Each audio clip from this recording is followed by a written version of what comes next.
Hello, good morning all of you. चलो आज अपनी क्लास स्टार्ट करते हैं वापस एक बार फिर से। इंटेस्टाइनल ऑब्स्ट्रक्शन, ठीक है? क्लियर है बात? बोर्ड पे देखते रहिएगा, जो समझ में नहीं आता है वह हिंट विंट पूछते रहिएगा। जब तक आपको समझ में नहीं आएगा जब तक अपन आगे नहीं बढ़ेंगे। समझ गए बात को? क्लियर है बात? इंटेस्टाइनल ऑब्स्ट्रक्शन, पहले आते हैं अपन इंट्रोडक्शन पे। इंटेस्टाइनल ऑब्स्ट्रक्शन होता क्या है? इंटेस्टाइनल ऑब्स्ट्रक्शन, इंटेस्टाइनल का मतलब ओनली इंटेस्टाइनल, जिसके अंदर क्या है? Small intestine and large intestine, ठीक है? ऑब्स्ट्रक्शन का मतलब क्या होता है? कोई भी अवरोध, कहीं पे भी रुकावट, ठीक है? मतलब कि इसको पूरी तरह से वर्ड मीनिंग लेके और इसकी डेफिनेशन बनाए, डेफिनेशन बनाते हैं, ठीक है? डेफिनेशन बनाए तो क्या समझ में आएगा आपको? जो भी ये जो फॉरवर्ड फ्लोइंग है, अरे यार, जो भी फॉरवर्ड फ्लो है, फूड जो आपने खाया है और माउथ कैविटी से, ओरल से, मुंह से जो भी फूड खाया है उसका क्या है? वो नॉर्मल फंक्शन क्या है? वो मुंह से जाके स्टार्ट होके स्टमक में जाएगा, स्टमक से इंटेस्टाइन में जाएगा, इंटेस्टाइन से एब्जॉर्ब होगा और लीवर में जाके मेटाबॉलिज्म होगा, देन फीसेस बनेगा, फिर वेस्ट प्रोडक्ट बनेगा, वेस्ट प्रोडक्ट बनके लार्ज इंटेस्टाइन से होते हुए एब्जॉर्ब होके पूरा कंप्लीटली बाहर एक्सक्रिएट आउट होना है। मान के चलिए ये नॉर्मल फंक्शन है, और मान के चलिए इसके अंदर कहीं पे भी एक अवरोध आ जाता है, किसी भी वजह से आ जाता है, ठीक है?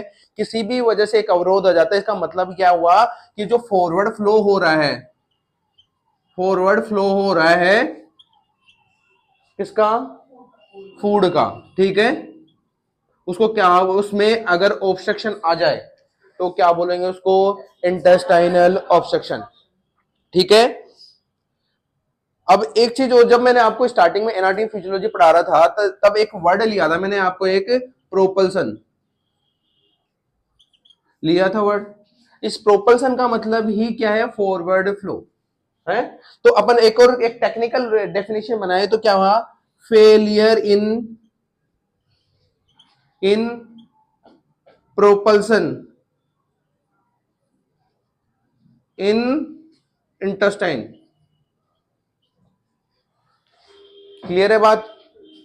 है failure in proportion of food, sorry, of food in intestine, क्योंकि फूड का ही तो प्रपोर्शन हो रहा है। क्लियर है बात?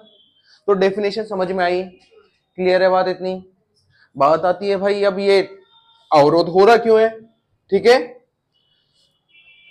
तो सबसे पहला कारण अपन कहीं पे भी मान के चलते हैं, किसी में भी अवरोध आता है तो सबसे पहली चीजें अपने माइंड में एक ही आती है, कहीं ना कहीं उसकी साइज छोटी या बड़ी होती होगी, है? अरे जीआईटी के अंदर भी, पूरे जीआईटी के अंदर भी कुछ जगह बहुत नेरो है, कुछ जगह बहुत अच्छी है ना? तो नेरोएस्ट जगह पे सबसे ज्यादा ऑब्स्ट्रक्शन होने के चांसेस होते हैं।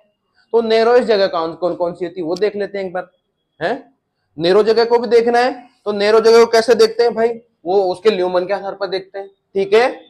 तो आपकी जो पहली लोकेशन होती है, जो सबसे ज्यादा नेरोएस्ट होती है, ठीक है, वो जगह होती है, ये है आपका, मान के चलिए इसोफेगस, ठीक है? इसोफेगस है, और ये क्या है? स्टमक है स्टमक।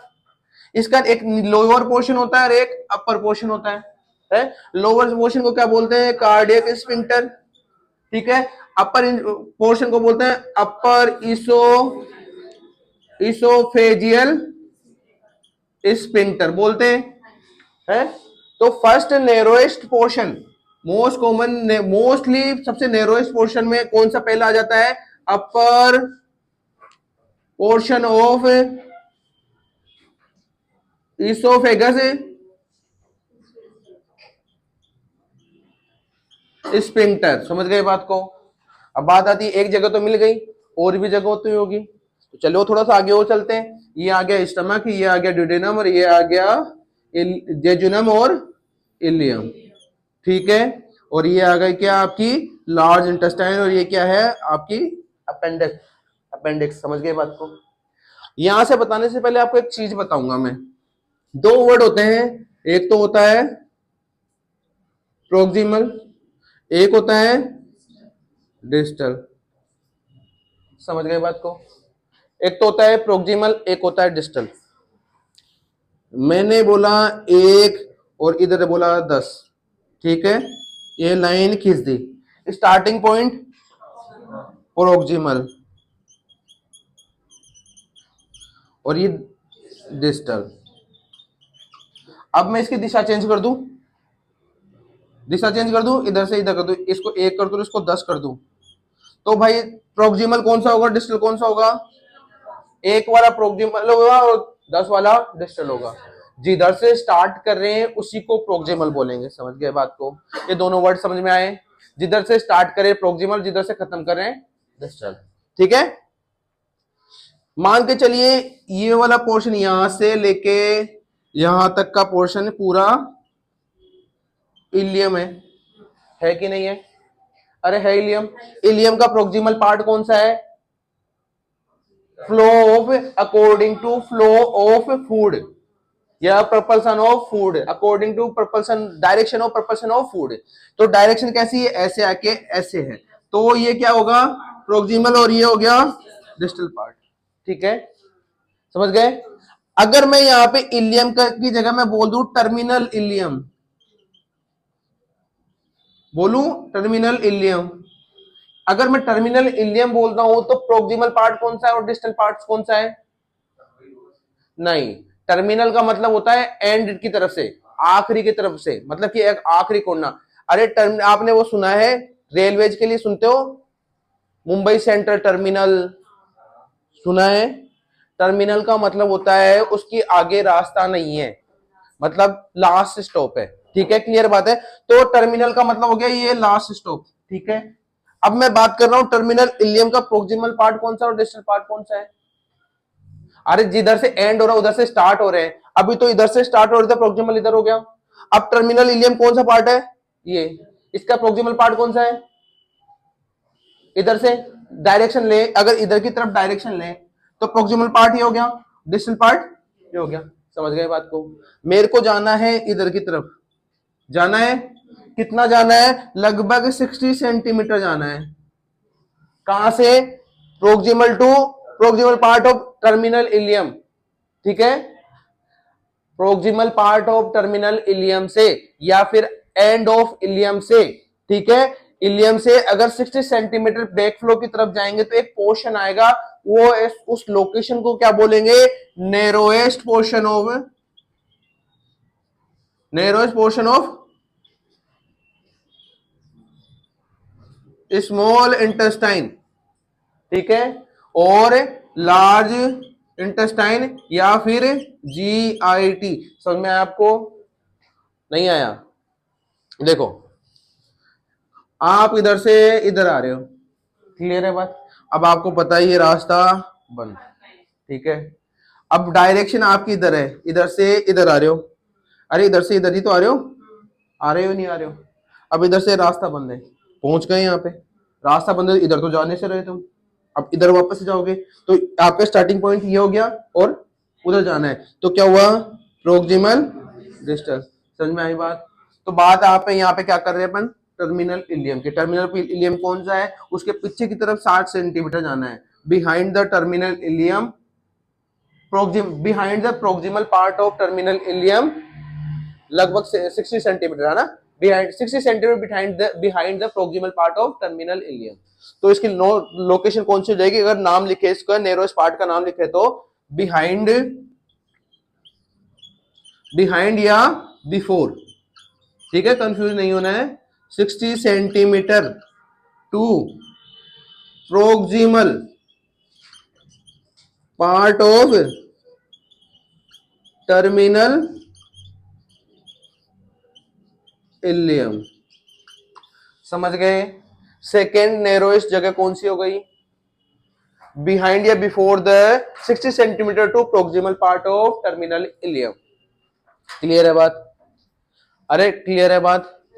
अब बात आती है, अगर यहाँ पे टर्मिनल इलियम नहीं आ रहा है वर्ड और यहाँ पे इलियोसिकल वाल आ गया, अरे इलियोसिकल वाल की जगह पे तो है टर्मिनल इलियम, तो यहाँ पे टर्मिनल इलियम की जगह इलियोसिकल वाल भी आ सकता है, आ सकता है, नहीं आ सकता है?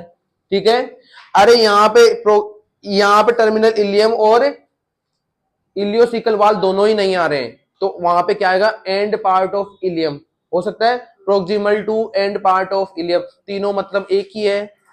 अरे एक ही है, प्रति समझ में आ रहा है? समझ में आ रहा है? सभी को समझ में आ रहा है? वेरी गुड, आगे चले।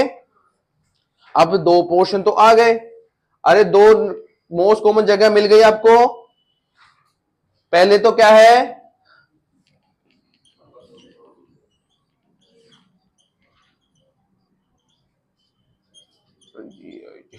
पहला तो क्या है, upper portion of oesophageal sphincter. दूसरा, बिफोर 60 सेंटीमीटर टू प्रोक्सिमल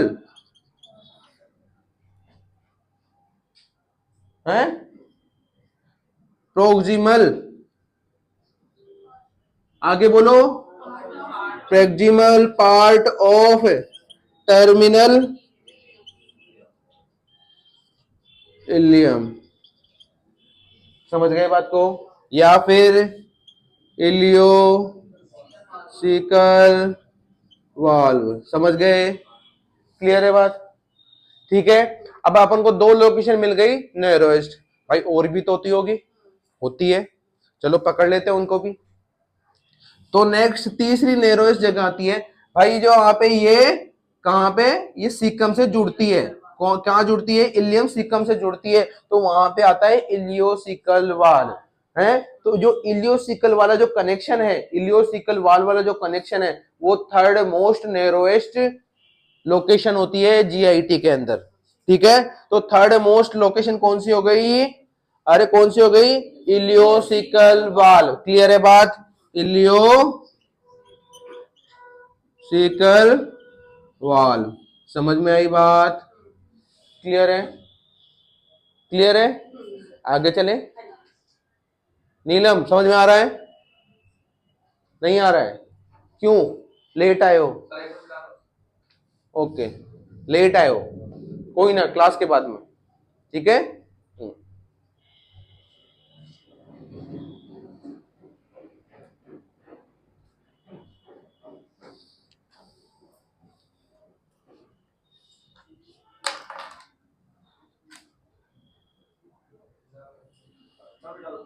ठीक है।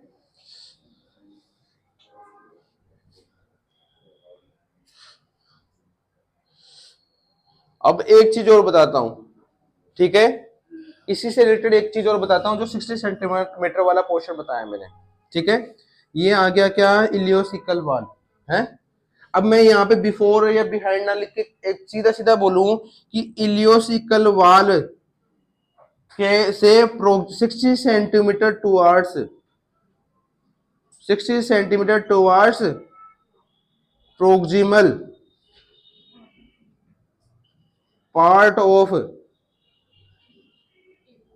टर्मिनल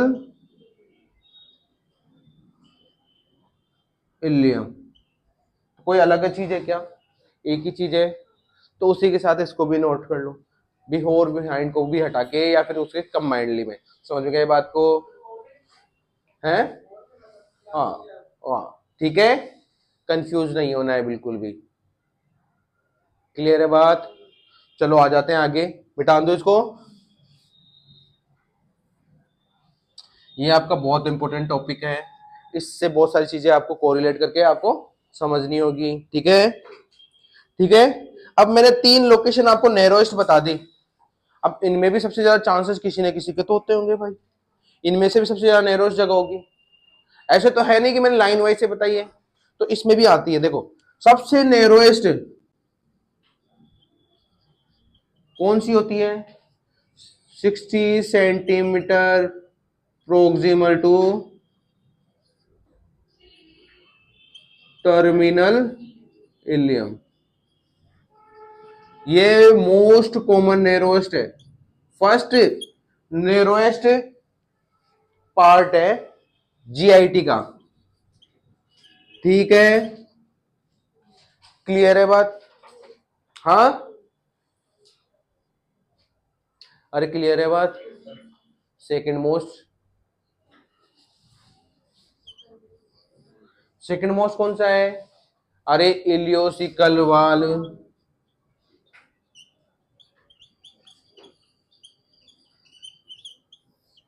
ठीक है, और third most is upper oesophageal sphincter. Clear है बात? ठीक है, तो ये मोस्ट सीक्वेंस वाइज है, मोस्ट नैरोएस्ट या सबसे ज्यादा नेरोएस्ट जगह कौन सी है इन GIT? समझ में आई बात? पहले तो बता रहा था GIT के अंदर कौन कौन सी जगह है नेरोएस्ट, अब उनमें भी मैंने सीक्वेंस बता दी कि सबसे ज्यादा नेरो वाला पोर्शन कौन सा है। क्लियर है बात? अरे समझे कि नहीं समझे बात को? समझ गए? समझ गए? आगे चले, इतना समझ में आया? और थर्ड वाला कौन सा है? अपर पोर्शन ऑफ या फिर अपर इसोफेजियल स्फिंक्टर। क्लियर है? नेक्स्ट चलते हैं आगे। अब आते हैं कोज एंड टाइप्स। नेक्स्ट आता है अपना पोर्शन एंड टाइप्स। समझ गए? अपन इसको दो भागों में डिवाइड करेंगे, इसके कोजेस को दो भागों में डिवाइड करेंगे, फिर बाद में आगे समझेंगे।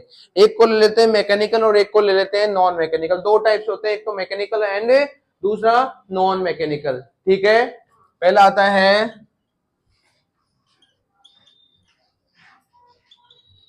Mechanical intestinal obstruction and second one is non mechanical intestinal obstruction. Clear है बात? अरे क्लियर है बात, है कि नहीं है? ठीक है, ठीक है। अब बात आती है कि इनको इसमें क्या क्या होता है, कैसे होता है। दूसरी चीज बात आती है पेरिस्टालसिस मूवमेंट किस में ज्यादा अफेक्ट होते हैं, किस में अफेक्ट कम होते हैं। क्लियर है बात?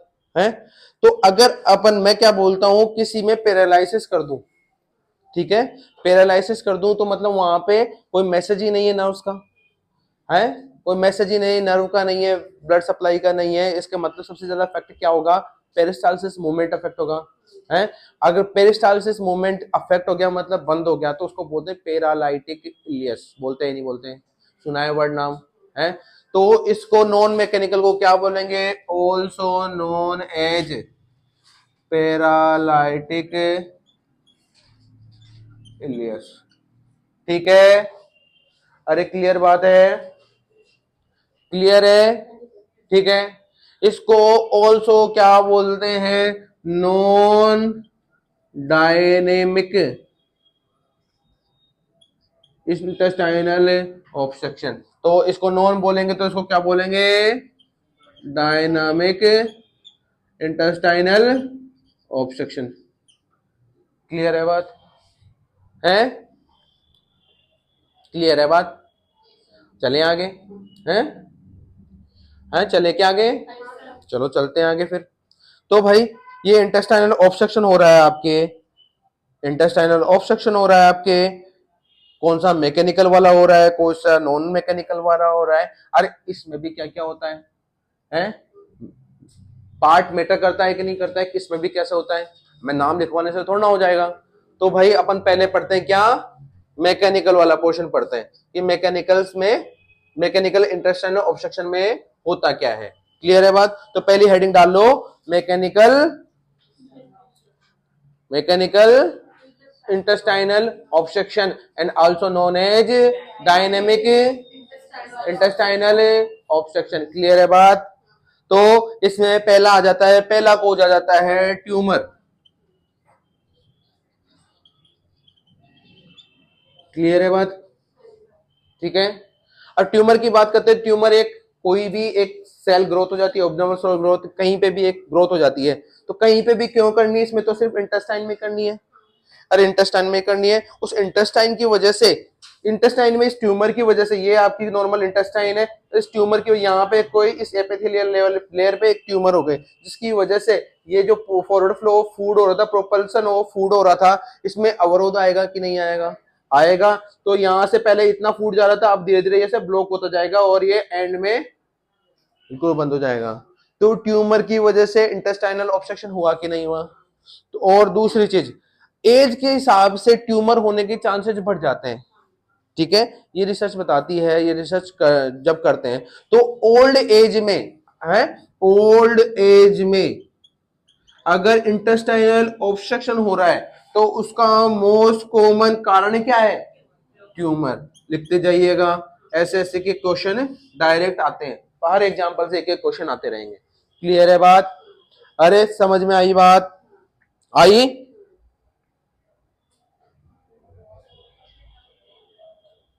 ठीक है।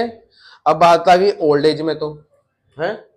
अब बात एक और आती है बात एक और ये आती है कि भाई इंटेस्टाइनल, अब तो ये तो ओल्ड एज में आ गई। अब इसमें बात एक लोकेशन के हिसाब से कर लेते हैं, एक स्मॉल इंटेस्टाइन की बात कर लेते हैं, एक लार्ज इंटेस्टाइन की बात कर लेते हैं। तो लार्ज इंटेस्टाइन में भी सबसे ज्यादा पाया जाने वाला इंटेस्टाइनल ऑब्स्ट्रक्शन होता है मैकेनिकल टाइप का, वो होता है ट्यूमर। क्लियर है बात? क्लियर है? तो नेक्स्ट लाइन लिखो, most common cause of intestinal obstruction in large intestine.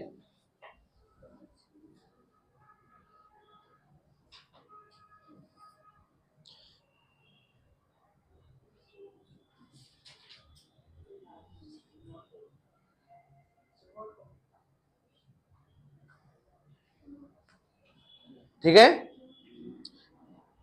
मैंने ये मैकेनिकल बताया, पर्टिकुलर मैकेनिकल्स में लिखवा रहा हूं, तो मैकेनिकल का टाइप है ना ट्यूमर। ठीक है, क्लियर है? इतना समझ में आया? चले नेक्स्ट बात आती है। अब नेक्स्ट है ट्यूमर के बाद में आता है अडेशन। ठीक है, मिटा दो इसको।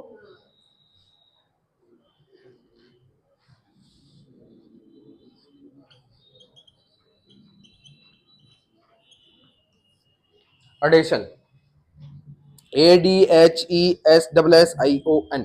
ठीक है, ठीक है।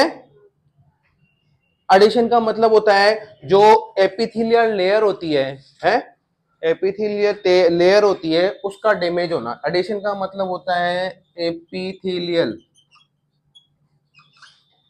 लेयर का डैमेज होना, एडिशन होता है। समझ गए बात को? इसमें क्या हो सकता है? स्कार फॉर्मेशन हो सकता है, स्कार फॉर्मेशन हो सकता है, और उसके अंदर अल्सरेशन हो सकता है, ये नहीं हो सकता है? हो गया। मान के चलिए ये आपका एक ल्यूमन है, इसके अंदर ये एपिथेलियल लाइनिंग है। ठीक है, इंटेस्टाइन के अंदर ये एपिथेलियल लाइनिंग है, इसके अंदर अल्सर फॉर्मेशन हो गया, अल्सर फॉर्मेशन हो गया, ये हो गया अल्सर फॉर्मेशन, मान के चलिए हो गया। क्लियर है? ये अल्सर फॉर्मेशन हो गया।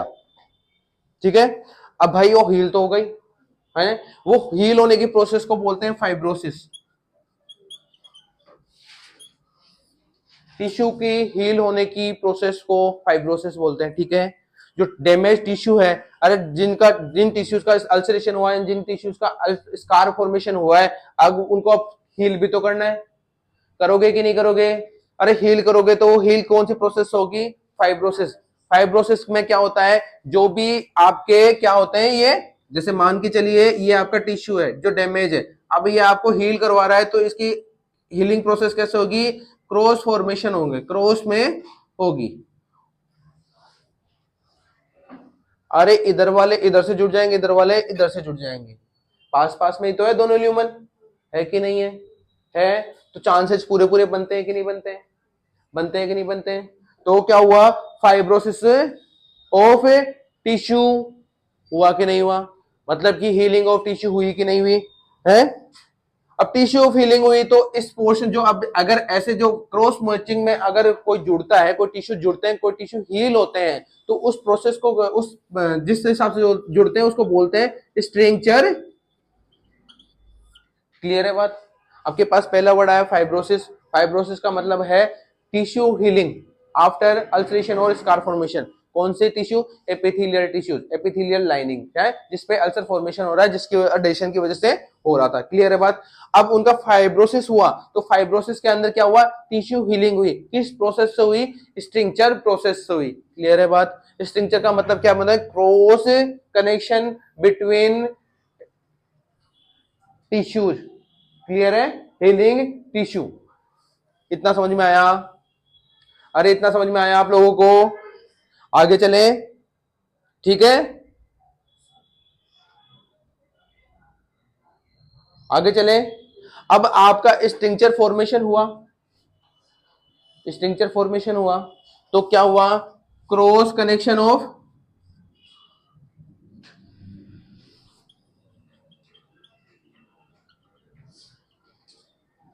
हुआ। ठीक है, तो क्या हो गया आपके?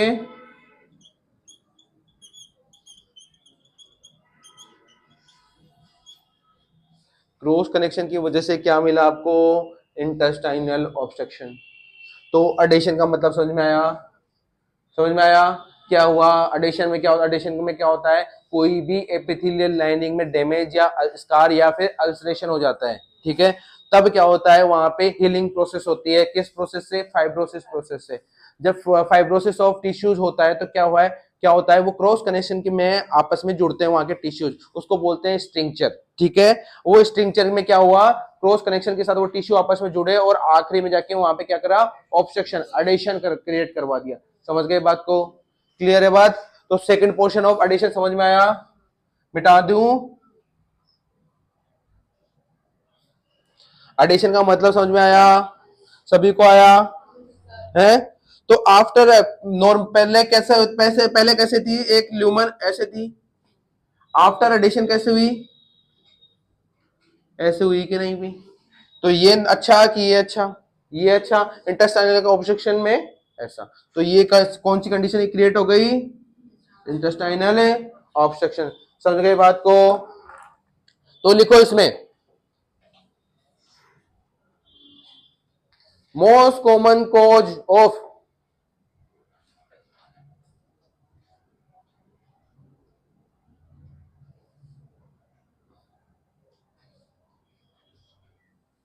Most common cause of intestinal obstruction.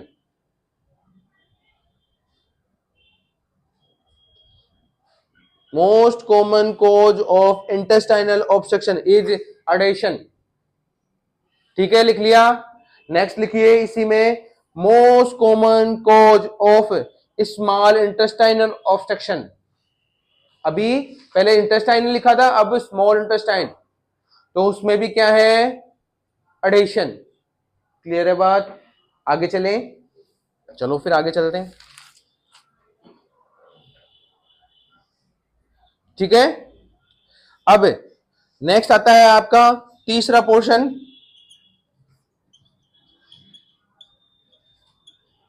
स्ट्रिंक्चर। स्ट्रिंक्चर ये आ रहा है, सब कुछ दिख रहा है? सबको दिख रहा है? दिख रहा है? स्ट्रिंक्चर इसे नीचे नहीं लिखना, मतलब है ना, ऊपर लिखना है, ठीक है। स्ट्रिंक्चर। अब स्ट्रिंक्चर का मतलब मैंने थोड़ा सा देर पहले ही बताया था। क्या हुआ? आपस में ये क्रॉस सेक्शन में ये क्या, यहाँ के टिश्यू जुड़ जाए। ये इससे जुड़ा, ये इससे जुड़ा, ये इससे जुड़ा, ऐसे जुड़ गया, जुड़ गया, जुड़ गया। अब जुड़ा तो भाई देखो, एक तो ये वाला पोर्शन है, एक तो ये वाला पोर्शन है, इसका इससे जुड़ा, इसका इससे जुड़ा, इसका इससे जुड़ा। अरे गोला ऐसे थोड़ा होता है, ऐसे भी तो होता है। इसका इससे जुड़ा, इसका इससे जुड़ा, इसका इससे जुड़ा। क्लियर है बात? है तो एक सर्कुलर मोशन में जुड़ रहे हैं ये क्रॉस कनेक्शन और सर्कुलर मोशन। क्लियर है? जो टिश्यू हेलिंग हो रही है, जो टिश्यू जब एक दूसरे से जुड़ रहे हैं, इसकी वजह से वो फाइब्रोसिस वाली कंडीशन हो रही है। यहाँ पे फाइब्रोसिस हो रही है, कैसे हो रहा है? सर्कुलर मोशन में। सर्कुलर में ये आपस में एक दूसरे से जुड़े जा रहे हैं, तो कैसी हो जाएगी? नॉर्मल ल्यूमन जो ऐसी थी वो कैसी हो जाएगी? ऐसी हो जाएगी कि नहीं हो जाएगी? होगी कि नहीं होगी? तो ये भी एक टाइप हुआ कि नहीं इंटेस्टाइनल ऑब्स्ट्रक्शन का? क्लियर है? तो क्या हुआ? स्ट्रिंक्चर ऑफ इंटेस्टाइनल ऑब्स्ट्रक्शन। क्लियर है? इसकी वजह से फॉरवर्ड फ्लो ऑफ फूड नहीं होगा। क्लियर है? क्लियर है? आगे चले? चले आगे? चलिए, बात आती है भाई, स्ट्रिंक्चर हो गया, स्ट्रिंक्चर के बाद में कुछ और भी तो आएगा इसके बारे में। हाँ, इसमें किसमें मोस्ट कॉमनली देखा जाता है? जब most common cause of acid poisoning होती है, जब एसिड पॉइजनिंग होती है तो मोस्ट कॉमन कॉज होता है इंटेस्टाइनल ऑब्स्ट्रक्शन का स्ट्रिंक्चर। जैसे मान के चलिए आपने कोई किसी ने पॉइजन पी लिया, अरे आप में से नहीं, कोई पेशेंट आता है, नर्सिंग डिपार्टमेंट में तो हो ही है, हॉस्पिटल में तो आता है ये पेशेंट, वहां पे आया, कोई पॉइजनिंग का केस आया, पॉइजनिंग का केस आया तो रिफ्लेक्स के साथ साथ ऊपर की तरफ गया, ठीक है। वो एसिड जाके ऊपर तो इसोफेगस को डैमेज करेगा कि नहीं करेगा? करेगा, करेगा। तो ये वाली लेयर जल जाएगी। अब इसका हीलिंग प्रोसेस होगा, फाइब्रोसिस होगा, तो ये आपस में कैसे जुड़ेंगे? ऐसे ऐसे ऐसे ऐसे ऐसे ऐसे। अब इसकी जो नॉर्मल ल्यूमन ऐसी थी, अब कैसी ल्यूमन हो जाएगी इसकी? कैसी हो जाएगी ल्यूमन? ये ऐसे थी और ऐसे होगी कि नहीं होगी? होगी कि नहीं होगी? तो इसके लिए लिखो इसोफेजियल अल्सर में, इसोफेजियल पॉइजनिंग में मोस्ट कॉमनली देखने को मिलता है स्टिंक्चर। लिखो मोस्ट कॉमन इसोफेजियल स्टिंक्चर का, इसोफेजियल स्टिंक्चर लिखवा रहा हूं मैं।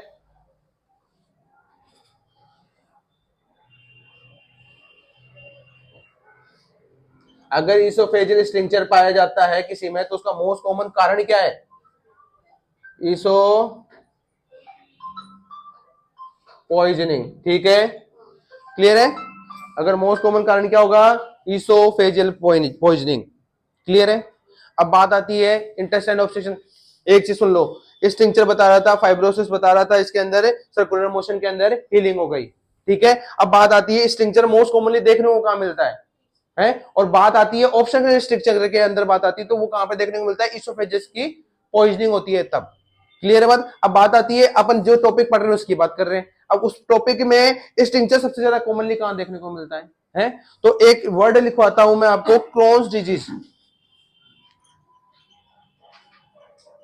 Crohn's disease. ठीक है, क्रोन्स डिजीज के अंदर क्या होता है? ल्यूमन के अंदर, इंटेस्टाइन के अंदर क्या होता है? वहीं अल्सर फॉर्मेशन या फिर स्कार फॉर्मेशन या फिर अरे एपिथेलियल टिश्यू डैमेज हो जाते हैं। जब बात बताऊंगा, जब मैं आपको IBS इरिटेबल बाउल सिंड्रोम पढ़ाऊंगा तो वहां पे दो चीजें पढ़ाऊंगा मैं आपको, एक तो अल्सरेटिव कोलाइटिस और एक क्रोन्स डिजीज। ठीक है, वहां पे इसको ब्रीफली पढ़ेंगे, मतलब आराम से बड़े तौर पे पढ़ेंगे। तो क्रोन्स डिजीज में क्या है, मोटा मोटी अपन ये मान के चलते हैं कि वहां पे एपिथेलियल टिश्यूज डैमेज हो गए। कहां पे? इंटेस्टाइन के अंदर। और वो एपिथेलियल टिश्यू जो डैमेज हो रहे हैं, ठीक है, उसका हीलिंग प्रोसेस होगा कैसे? वही सर्कुलर मोशन में आप फाइब्रोसिस होगा, वहां के टिश्यू आपस में जुड़ने लग जाएंगे और स्ट्रिंक्चर फॉर्मेशन हो जाएगा, जिसकी वजह से इंटेस्टाइनल ऑब्स्ट्रक्शन हो जाएगा। तो स्ट्रिंक्चर की वजह से इंटेस्टाइनल ऑब्स्ट्रक्शन मोस्ट कॉमनली को किस कंडीशन में देखी जाती है? अगर मरीज क्रोन्स डिजीज में हो तो मोस्ट कॉमनली कौन किस टाइप का इंटेस्टाइनल ऑब्स्ट्रक्शन पाया जाता है? मैकेनिकल। ठीक है, और मैकेनिकल में भी कौन सा कोज होगा? उसका सबसे ज्यादा कोज स्ट्रिंक्चर। क्लियर है बात? तो लाइन लिख लो एक छोटी सी, most common cause of intestinal obstruction in Crohn's disease, in Crohn's disease is stricture. Clear है बात? क्लियर है बात? आगे चले, मिटा दू इसको, मैं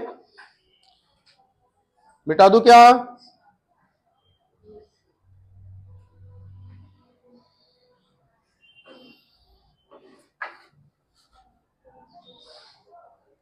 यहां पे स्ट्रिंक्चर के तो एक चीज तो बता दी कि क्रोन्स डिजीज में पाई जाती है। ठीक है, स्ट्रिंक्चर की प्रोसेस या स्ट्रिंक्चर से रिलेटेड अपन दो जगह और पढ़ते हैं स्ट्रिंक्चर को। ठीक है, पहली चीज तो पढ़ते हैं जो मैंने बता दी, इसोफेजियल पॉइजनिंग के अंदर। ठीक है, दूसरी चीज है जब क्या है, यूरिथ्रल स्ट्रिंक्चर, जब किडनी पढ़ेंगे, किडनी से रिलेटेड पढ़ेंगे तो वहां पे यूरिथ्रल स्ट्रिंक्चर पढ़ेंगे। ठीक है, वहां पे ये इसका मोस्ट कॉमन कॉज क्या होगा? यूटीआई। अगर यूटीआई की वजह से वहां पे ब्लॉकेज हो रहा है, कहां पे? यूरिथ्रा के अंदर ब्लॉकेज हो रहा है तो उसका मोस्ट कॉमन क्या है, कारण क्या है? यूरिथ्रल स्ट्रिंक्चर। क्लियर है बात? यूटीआई के पेशेंट में अगर ब्लॉकेज आ रहा है या अवरोध आ रहा है, ठीक है, उसका मोस्ट कॉमन कारण क्या होगा? यूरिथ्रल स्ट्रिंक्चर। ठीक है, जो किसकी वजह से हो रहा है? यूटीआई। यूटीआई मतलब urinary tract infection. Most common cause of urinary tract infection is biological agent of that cause UTI is E. coli। Very good. ठीक है, ई कोलाई की full form Escherichia coli। Clear है बात? आते हैं बात आगे, बात वल्वोलस, VALVOLUS। नेक्स्ट कोज कौन सा? फोर्थ नंबर का वल्वोलस की बात आती है। ठीक है, बात आती है वल्वोलस होता क्या है? वल्वोलस का वर्ड मीनिंग देखें तो व्रेपिंग एंड नॉकिंग, ठीक है, रेपिंग और नॉकिंग दोनों साथ में हो रहे हैं, उसको बोलते हैं वल्वोलस। अब बात आती है कैसे होते हैं, ठीक है। अब इंटेस्टाइन में हर किसी को होल्ड करने के लिए एक पर्टिकुलर स्ट्रक्चर दी जाती है कि हाँ भाई स्टमक लटका हुआ है तो क्यों लटका हुआ, अपनी जगह से हिल रहा क्यों नहीं है, ठीक है। तो स्टमक के लिए आते हैं क्या, ये है स्टमक आपका, है कि नहीं है। तो स्टमक को होल्ड करने के लिए क्या आते हैं, ओमेंटम्स आते हैं, सुना है नाम, ओमेंटम्स आते हैं, ठीक है। एक तो लार्ज ओमेंटम और स्मॉल मोमेंटम, ठीक है। तो ये मोमेंटम्स क्या कर रहे हैं, इसको होल्ड करके रखते हैं, क्लियर है बात है। अब बात आती है इंटेस्टाइन की, ठीक है। Intestine, large intestine, small intestine. तो लार्ज इंटेस्टाइन को जो होल्ड करता है उनको बोलते हैं मीजोकोलोन, सुना है नाम, मीजोकोलोन। ये होल्ड करके रखते हैं इनको अपनी जगह पे। अब मान के चलो ये अपनी कैपेसिटी छोड़ दे, है, ये होल्ड करने की कैपेसिटी हटा दे, खत्म कर दें, तो क्या होगा, क्या होगा, वहीं वो लटक जाएंगे और वो कोई सा थोड़ा सा हल्का फुल्का मूवमेंट मिलेगा और वो या तो इकट्ठे हो जाएंगे या फिर नोट बन जाएगी उनमें या फिर घूम जाएंगे, ऐसा ही होगा, अरे ऐसा ही होगा, क्लियर है बात। तो इनमें कोई दिक्कत होगी तब ये क्या होगा, वल्वोलस। इसकी वजह, इनकी दिक्कतों की वजह से क्या होगा, ये या तो नोट बन जाएगी वहां पे या फिर रैपिंग हो जाएगी, ठीक है। तो उस कंडीशन को क्या बोलेंगे, वल्वोलस, ठीक है।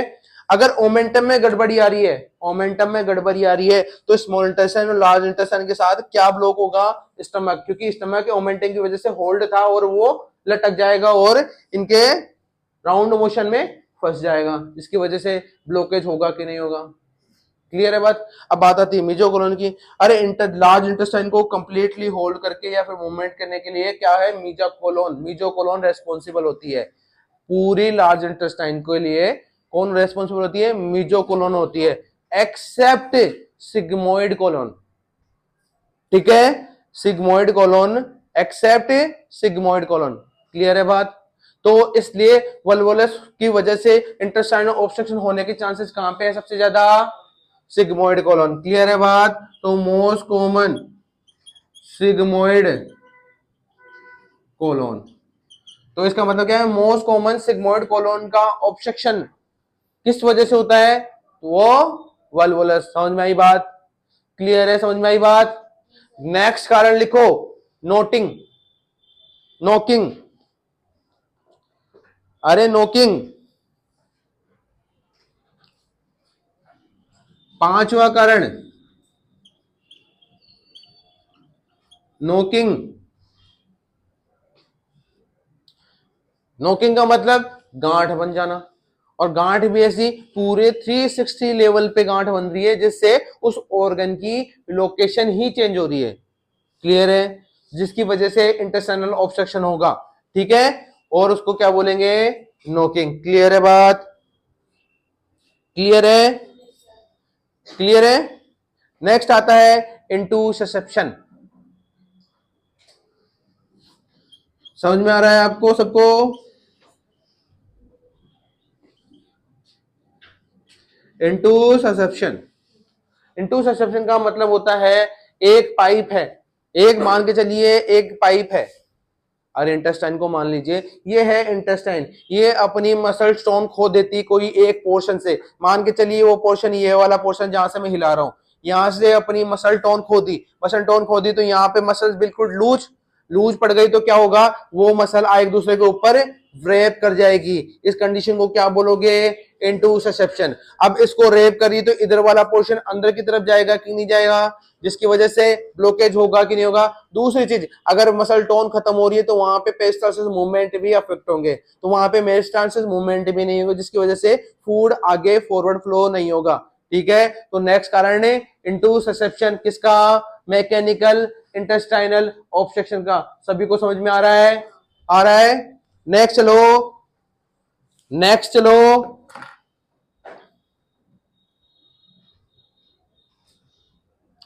किनकिंग,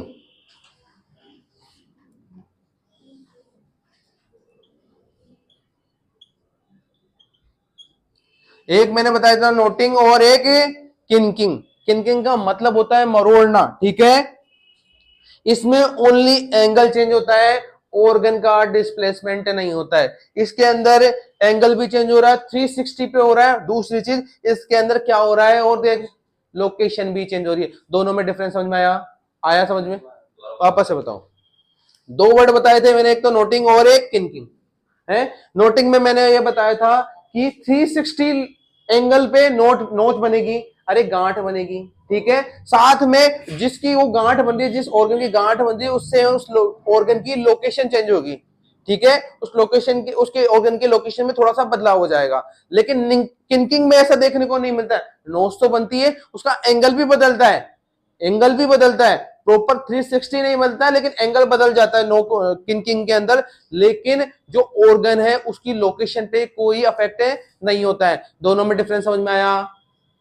दोनों में डिफरेंस समझ में आया? आया नहीं आया? आपको नहीं आया? मैंने एक चीज बोली, देखो ये है आपके इंटेस्टाइन, क्लियर है बात? ये है आपके इंटेस्टाइन, मान के चलिए है। देखो मैं इसको पूरा 360 पर मोड़ा ना, तो इसकी लोकेशन, ये क्या बोलते, साइज कम हो गई। पूरा 360 पे मोड़ा तो ये छोटा होता जा रहा है। हुआ कि नहीं हुआ? अरे हुआ कि नहीं हुआ? 360 एंगल पे भी जोड़ दिया, इसकी साइज भी कम हो गई, इसमें नोट्स भी लग गई, और इसकी लोकेशन भी बदल गई। बदलेगी नहीं बदलेगी? इसको तो बोलेंगे नोकिंग, ठीक है। अब आती है, यही वही है, इसमें मैंने इसका थोड़ा सा एंगल चेंज कर दिया, एंगल चेंज कर दिया। अरे नोट तो बनी ना इसमें भी, लेकिन इसकी लोकेशन चेंज हुई कि नहीं हुई? नहीं हुई ना, उतना का उतना है। इसको बोलेंगे किनकिंग। समझ गए बात को? नेक्स्ट है डायवर्टिकुलम। डायवर्टिकुलम, इसको तो मिटा दूं।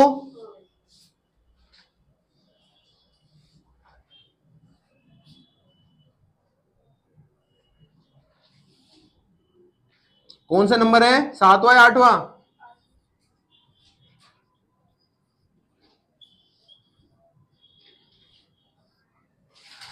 डायवर्टिकुलोसिस,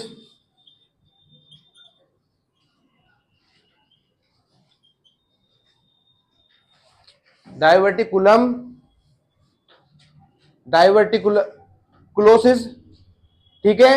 और एक डाइवर्टिकुलाइटिस, ये तीन वर्ड है आपके पास,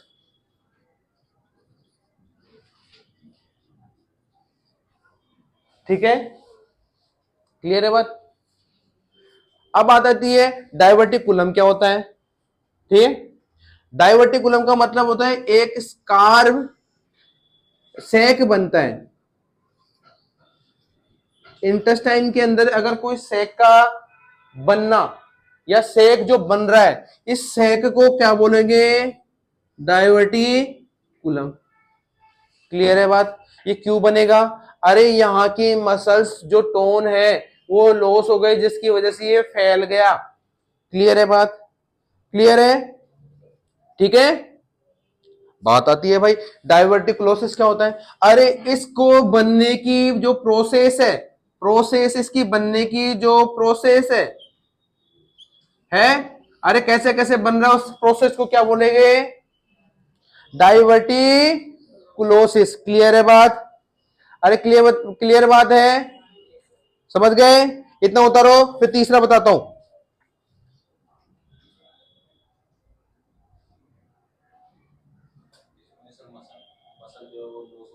हाँ हाँ, सब में ही होती है। देखो सेक बन गया है, इस सेक को क्या बोलोगे? इस सेक, ये बन गया, लेकिन ये बन रहा किस प्रोसेस से? ठीक है। इसका इन्फ्लामेशन, इस सेक का ये बन गया, इसका इन्फ्लामेशन। तीनों वर्ड समझ में आए?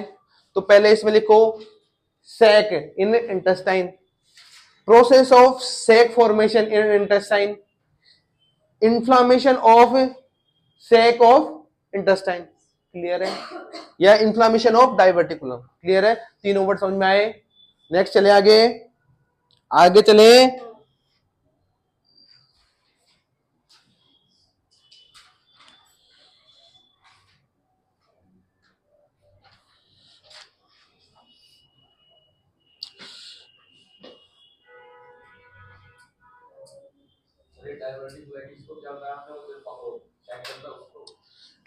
Diverticulum sac, diverticulosis for process of sac formation. Diverticulitis, inflammation of diverticulum. Clear है? क्लियर है? अरे ये जो सेक बन रहा है इसके अंदर इन्फ्लामेशन इन्फेक्शन वगैरह हो जाए उसको डायवर्टिकुलाइटिस. क्लियर है? हैं?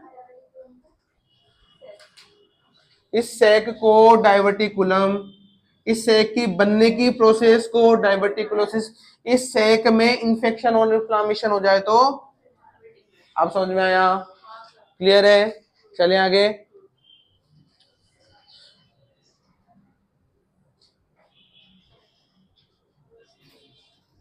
चले आगे.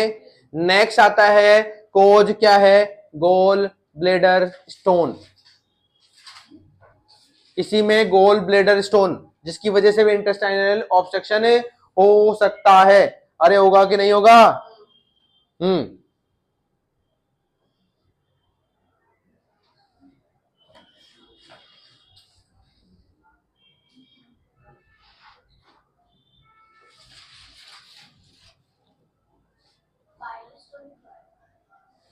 गोल ब्लेडर स्टोन लिखवा रहा हूं अभी तो.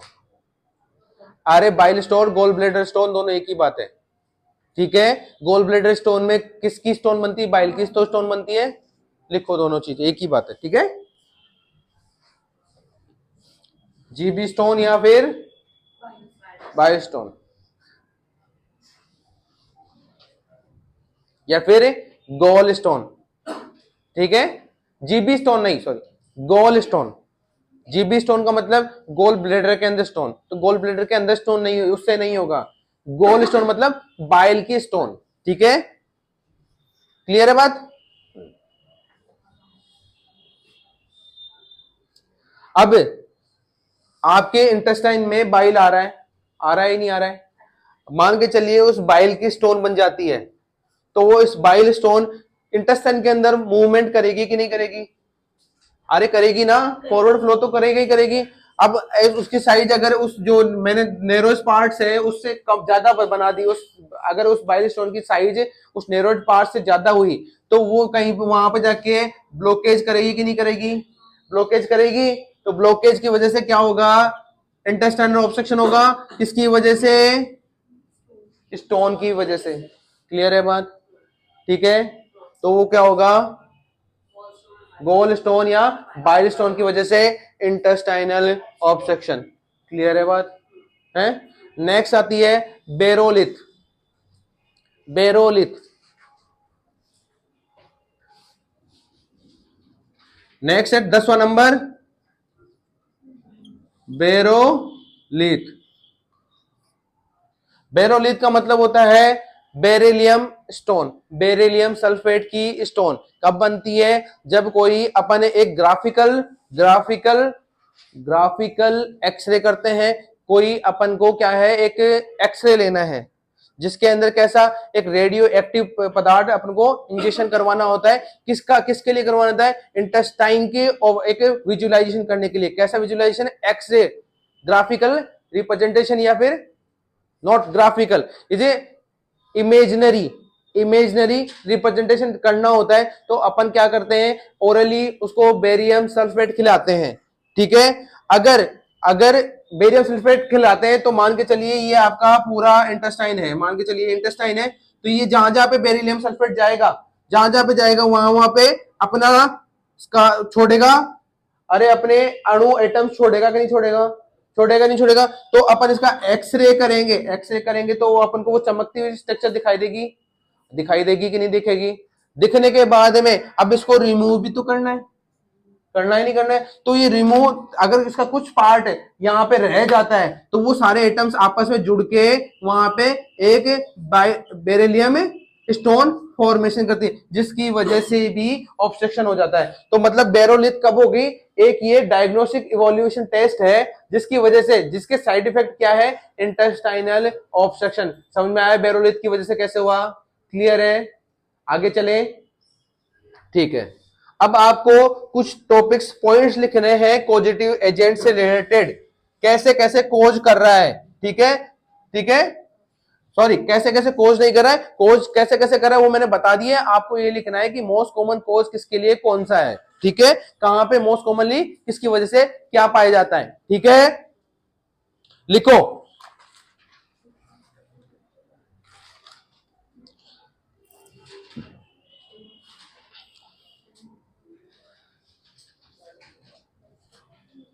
लिखो, नोट लगा के, पहला नोट लिखो, most common site of intestinal obstruction, most common site of intestinal obstruction by volvulus is sigmoid, very good, समझ गए। सेकंड,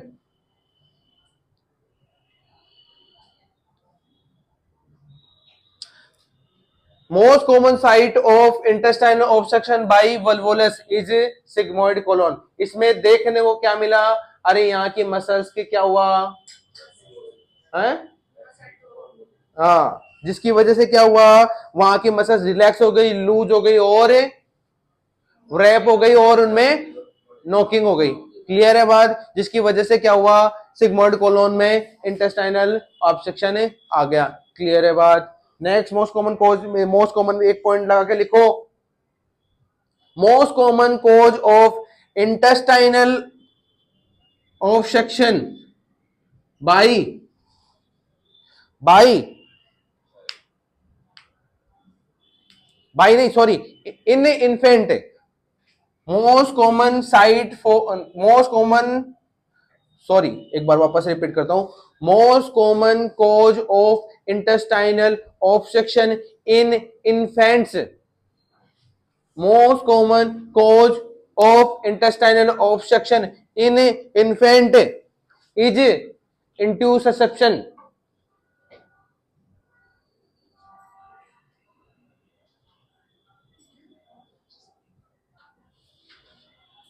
ठीक है। नेक्स्ट लिखो, next note, most common cause of intestinal obstruction in old as,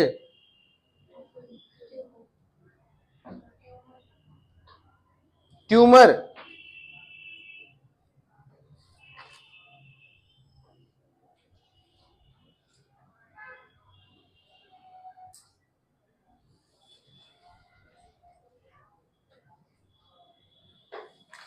लिख दिया।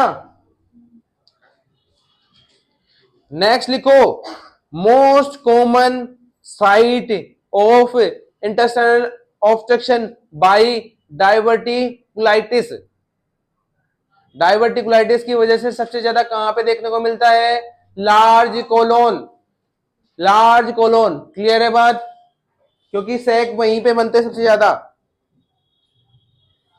Large colon में भी कौन सा पोर्शन है जो सबसे ज्यादा अफेक्टेड होगा डायवर्टिकुलाइटिस से, तो वो पोर्शन है सिग्मोइड कोलोन,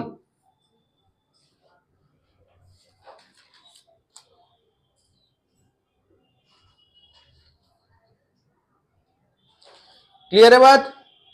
बात आती है भाई अब नॉन मैकेनिकल्स की, ठीक है, पहला कोज या पहला टाइप कौन सा था, मैकेनिकल। अब बात आती है नॉन मैकेनिकल या नॉन डायनेमिक्स या पैरालाइटिक इलियस वाला इंटेस्टाइनल ऑब्स्ट्रक्शन की बात आती है, क्लियर है बात। तो बात आती है दूसरा type, non mechanical intestinal obstruction, clear है। तो इसमें भी आ जाते हैं पहले, है पहला आता है वेसोजेनिक इंटेस्टाइनल ऑब्स्ट्रक्शन, क्लियर है। अब वेसोजेनिक का मतलब है, अरे कोई वेसल्स है उसकी ब्लड सप्लाई की वजह से कोई ना कोई पंगा होगा, अरे होगा कि नहीं होगा, वेसोजेनिक का मतलब तो यही होगा, है। अब मैं बात कर रहा हूं, आप बोलोगे सर मैं यहाँ पे कुछ भी ले लेता हूं, कुछ भी कैसे भी ले लेता हूं, कुछ भी कैसे भी नहीं लेता हूं। बात आती है इंटेस्टाइनल ऑब्स्ट्रक्शन की मोस्ट कॉमन लोकेशन कहाँ है, क्या है, इलियम है, अरे इलियम ही है, है कि नहीं है? अब इलियम में तो अलग से मैंने पार्ट बना दिया, तो अपन इलियम को मान के ही चले हैं, इसी में ऑब्स्ट्रक्शन को पर्टिकुलर समझ के चले, समझ के चले। तो बात के चलते हैं वेसोजेनिक इंटेस्टाइनल ऑब्स्ट्रक्शन में। तो बात आती है यहाँ पे, ये एक इलियम है, किसी एक आदमी की इलियम है? अब इलियम में ब्लड सप्लाई हो रही है, अरे सप्लाई हो रही है कि नहीं हो रही है? किससे? एक मीजेंट्रिक आर्टरी है, उससे ही हो रही है। अरे हो रही है कि नहीं हो रही है? या मीजेंट्रिक आर्टरी और उसकी ब्रांचों से ही हो रही है, हो रही है। अब इस ब्लड सप्लाई एंड ब्रांचेज, ठीक है, अब मान के चलो इस ब्लड सप्लाई में या फिर इस आर्टरी में, इस ब्लड सप्लाई में या फिर इस आर्टरी में मैं क्लॉट फॉर्मेशन कर दूं या फिर थ्रोम्बस फॉर्मेशन।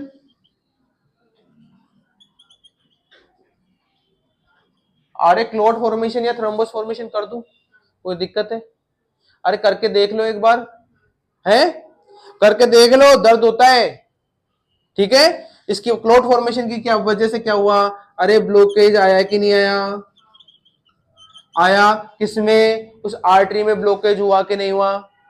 अरे ब्लॉकेज, अरे जब आपको मैं मायोकार्डियल इंफ्राक्शन या फिर मैं एंजाइना पेक्टोरिस बताऊंगा, तब वहां पे कोरोनरी आर्टरी आएगी, उसके अंदर ब्लॉकेज आएगा, थ्रोम्बस फॉर्मेशन आएगा, एथेरोस्क्लेरोसिस आएगा, है, जिसकी वजह से वहां पे मैं एंजाइना और पेन कराऊंगा, ठीक है। तो वैसा वाला ही पेन यहाँ पे भी करवा देते हैं एक बार, है? करवाए कि नहीं करवाए? अरे ब्लॉकेज हुआ, ब्लॉकेज किस में हुआ? ब्लड सप्लाई में हुआ। अरे ब्लड सप्लाई में ब्लॉकेज इन ब्लड सप्लाई में हुआ है, जिसकी वजह से क्या हुआ? इस्केमिया हुआ है। इस्केमिया का मतलब क्या होता है?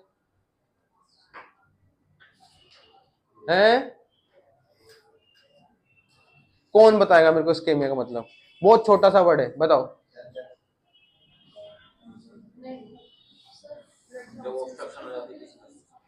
वो तो ब्लॉकेज हुआ। हाँ, ऑक्सीजन की डिमांड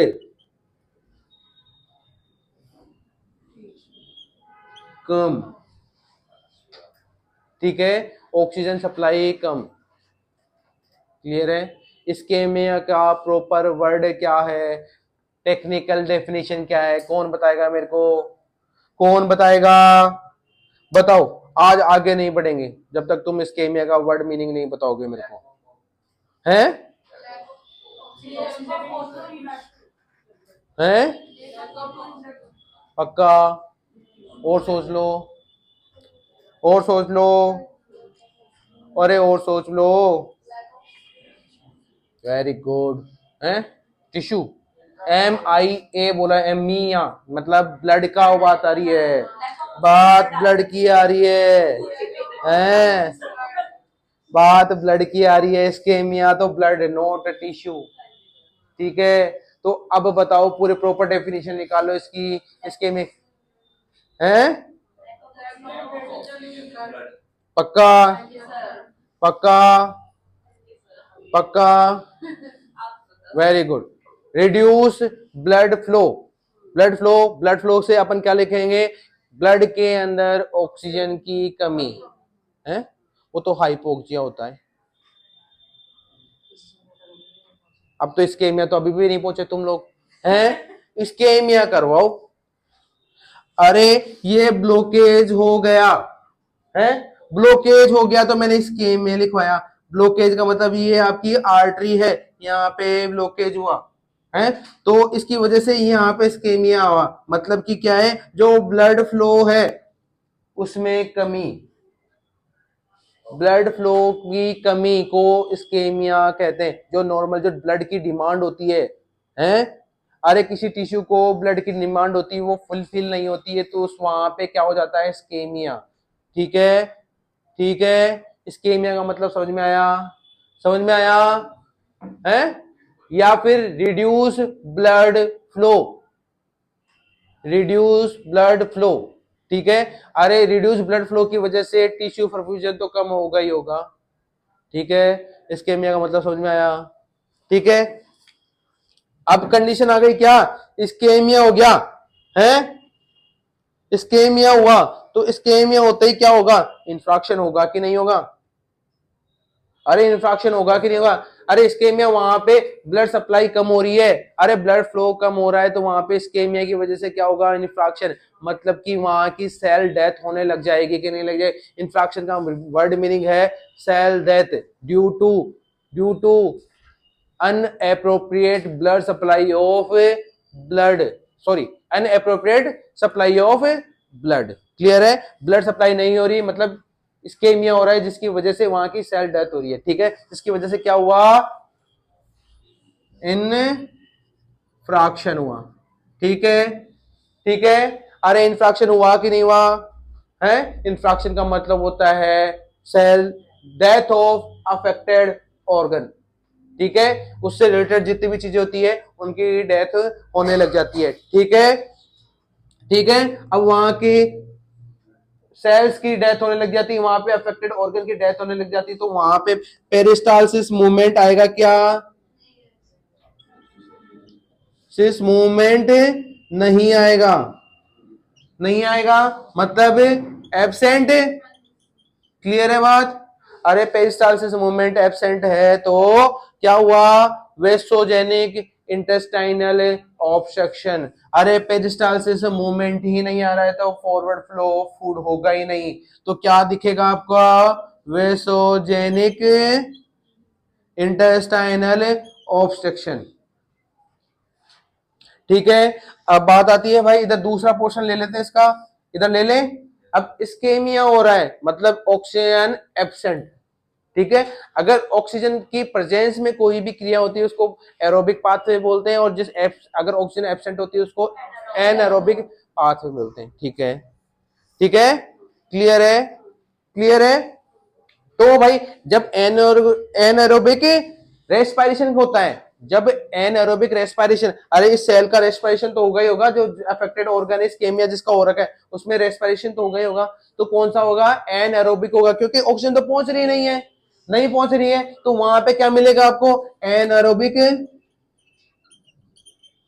रेस्पिरेशन होगा, जिसकी वजह से क्या मिलेगा आपको, lactic acid, acid and ATP मिलेगी, लैक्टिक एसिड एंड एटीपी मिलेगी। क्लियर है बात, अरे लैक्टिक एसिड जब बॉडी में होता है तो वहां पे पेन क्रिएट करता है। ठीक है, जिस लैक्टिक एसिड की वजह से क्या होगा भाई, पेन होगा, और पेन होगा तो कौन सा क्या क्या मैंने कौन सा बोला, मिजेंट्रिक एंजाइना बोला था, पेन को एंजाइना बोला था, कहां पे हो रही, कौन सी आर्टरी में हो रही, मिजेंट्रिक आर्टरी में हो रही है, तो उसको क्या बोलोगे, मिजेंट्रिक एंजाइना। क्लियर है बात, आगे चले, आगे चले, नेक्स्ट है न्यूरोजेनिक इंटेस्टाइनल ऑब्स्ट्रक्शन। इतना समझ में आया आप सभी को, सोएब रियाज समझ में आया, आ गया। अब चलते हैं न्यूरोजेनिक, न्यूरोजेनिक इंटेस्टाइनल ऑब्स्ट्रक्शन।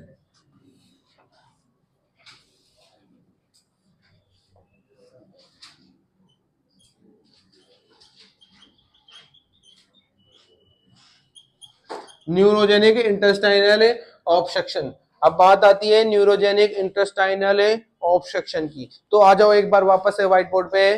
बात आती, देखो कभी भी कोई पेशेंट की एब्डोमिनल सर्जरी हो रही है, अरे एब्डोमिनल सर्जरी हुई किसी मरीज की है, उस सर्जरी का कोई कॉम्प्लिकेशन हो गया जिसके अंदर एक नर्व को नर्व को डैमेज कर दिया या फिर कट कर दिया, कट कर दिया, अरे मोस्टली होता है, अरे देखने को मिलता है कई सर्जरीज में कट जाती है, गलती से कट जाती है, फिर डॉक्टर की गलती से कट जाती है। ठीक है, अरे सर्जरी आप लोग करते हो कि डॉक्टर करता है, तो गलती भी डॉक्टर की हुई ना, मेरी क्यों हुई, हाँ, तो भाई कोई सर्जरी की वजह से, कोई भी सर्जरी की वजह से वहां पे नर्व डैमेज हो गई, नर्व डैमेज हुई। अब बात आती है एब्डोमिनल सर्जरी की, अरे एब्डोमिनल सर्जरी की तो एब्डोमिनल मोस्टली कौन सी सप्लाई होती है? अरे वेगस नर्व आती है, एब्डोमेन की तरफ आती है। अरे वेगस नर्व की नर्व डैमेज हो जाए, क्लियर है बात? अरे वेगस नर्व डैमेज हो सकती है? अब हो सकती है, नहीं हो सकती है? अब ये क्या है, वेगस नर्व वहां पे अपने स्टिमुलेट करती है, किसके लिए? पेरिस्टालसिस मूवमेंट के लिए। तो ये वेगस नर्व डैमेज हो गई तो पेरिस्टालसिस मूवमेंट आएंगे, तो क्या हो गए? No peristalsis movement. अरे नो पेरिस्टालसिस मूवमेंट हुए तो क्या देखने को मिला? Intestinal obstruction. कौन सा टाइप का? Neurogenic intestinal obstruction. क्लियर है बात सभी को? अरे समझ में आ गई बात को?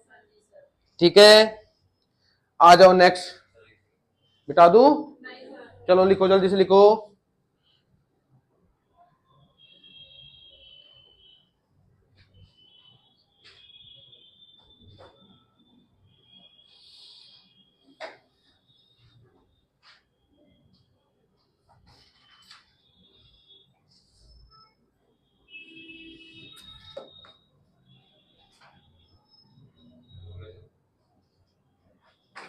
ठीक है, नेक्स्ट तीसरा नॉन मैकेनिकल इंटेस्टाइनल ऑब्स्ट्रक्शन का कारण है हाइपोकेलेमिया।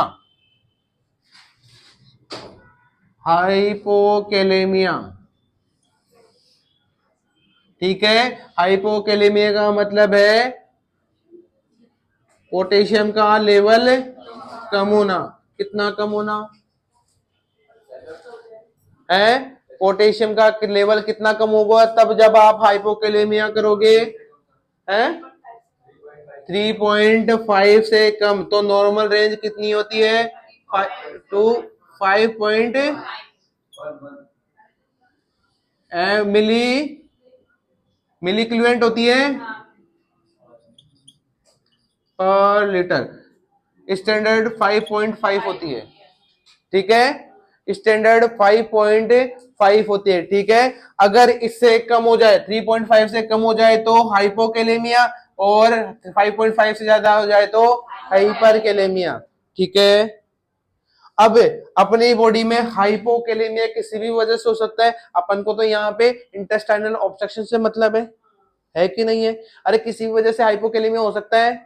अरे मोस्टली तो डायरिया के पेशेंट में देखने को मिलता है हाइपोकेलेमिया, क्योंकि बहुत ज्यादा फ्लूइड लॉस हो जाता है, जिसकी वजह से डायरी हाइपोकेलेमिया हो जाता है ना। पोटे फ्लूइड के साथ पोटेशियम का भी बहुत ज्यादा लॉस हो जाता है, ठीक है। क्लियर है बात? तो हाइपोकेलेमिया वाली कंडीशन अपने पास आ गई। पोटेशियम अपनी बॉडी में क्या करता है? अरे जो मसल स्टोन है उसको मेंटेन रखता है।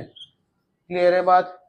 अरे क्लियर है बात है? अरे हाइपोकेलेमिया हो गया इंटेस्टाइन के अंदर, बॉडी के अंदर, तो इंटेस्टाइन की मसल स्टोन मेंटेन रहेगी?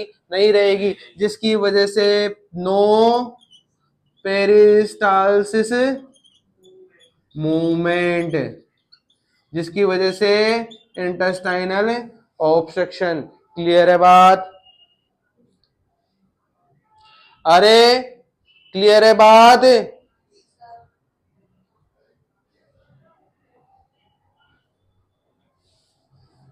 नेक्स्ट लास्ट इसके अंदर डी, पेरिटोनाइटिस। पेरिटोनाइटिस का मतलब है इन्फ्लामेशन ऑफ पेरिटोनियल कैविटी, ठीक है। जब पेरिटोनाइटिस पढ़े थे या पढ़ाए थे तब उसमें मैंने एक चीज बताई होगी आपको, नो पेरिस्टालसिस और नो बावल, ठीक है। जब पेरिटोनियम वर्ड आएगा, जब जब पेरिटोनाइटिस पेरिटोनाइटिस वर्ड आएगा, तब तब आपको ये दो याद होनी चाहिए, दो वर्ड याद होनी चाहिए। पेरिटोनाइटिस का मतलब दो, नो पेरिस्टालसिस और नो बॉवल साउंड, ठीक है। तो नो पेरिटोनाइटिस की वजह से क्या हुआ? No peristalsis. अब पेरिस्टालसिस नहीं है तो नो फॉरवर्ड फ्लो या फिर no propulsion, failure of propulsion of food, ठीक है, जिसकी वजह से क्या हुआ, और इंटेस्टाइनल ऑब्स्ट्रक्शन। क्लियर है बात, समझ में आई? अरे क्लियर है बात? नहीं समझ में नहीं है। पेरिटोनाइटिस, पेरिटोनाइटिस का मतलब है पेरिटोनियल केविटी का इंफ्लामेशन, ठीक है। उसमें मोस्ट कॉमनली अपन को देखने को हमेशा, मोस्ट कॉमनली क्या हमेशा देखने को मिलता है, जब भी पेरिटोनाइटिस हो जाती है तो नो पेरिस्टालसिस मूवमेंट, मतलब पेरिस्टालसिस मूवमेंट एब्सेंट रहेंगे और ना ही अपन को बाउल साउंड सुनाई देंगे। अरे पेरिटोनाइटिस हो गया तो ना तो बाउल साउंड है ना ही पेरिस्टालसिस मूवमेंट है, तो जिसकी वजह से क्या होगा, अरे फॉरवर्ड फ्लो ऑफ फूड होगा क्या, अरे नहीं होगा, जिसकी वजह से क्या होगा, उस फूड से क्या होगा, इंटेस्टाइनल ऑब्स्ट्रक्शन हो जाएगा। क्लियर है बात? आगे चले, ठीक है चलो।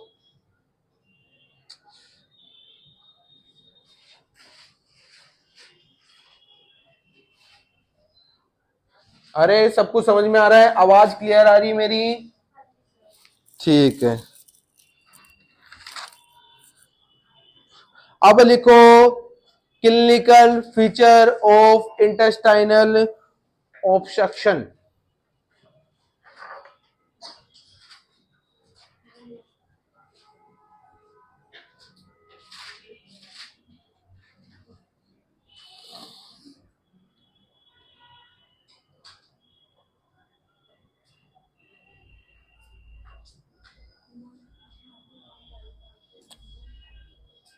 चले आगे, इतना समझ में आया? चलो,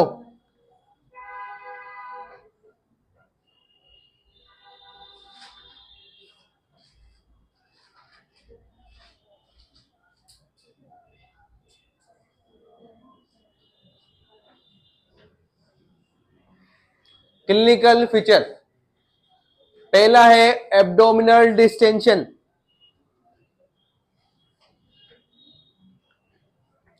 एब्डोमिनल डिस्टेंशन का मतलब आपको वहां पे फीलिंग ऐसे रहेगी बिल्कुल भरा भरा, ठीक है। क्यों भाई, अरे जो आपके अंदर पेट के अंदर जो फूड गया है वो आगे फॉरवर्ड फ्लो ही नहीं हो रहा, वहीं तक रुका हुआ है, तो पेट फूला फूला लगेगा, अरे लगेगा कि नहीं लगेगा?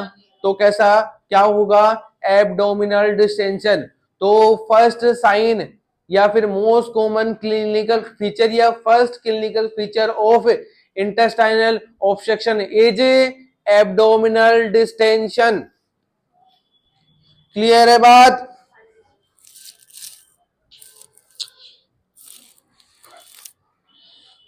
नेक्स्ट, अब एब्डोमिनल डिस्टेंशन हो रहा है, उसकी वजह से क्या होगा, पेन होगा। अरे ओ, पेन होगा कि नहीं होगा? अरे ओवर डिस्टेंडेड हो रखा है, डिस्टेंशन तो होता है नॉर्मली हो जाता है, लेकिन इंटेस्टाइनल ऑब्स्ट्रक्शन की वजह से क्या होगा, ओवर डिस्टेंडेड होगा, जिसकी वजह से खिंचावट आएगी और उसकी वजह से क्या होगा, पेन होगा कि नहीं होगा? तो second, pen.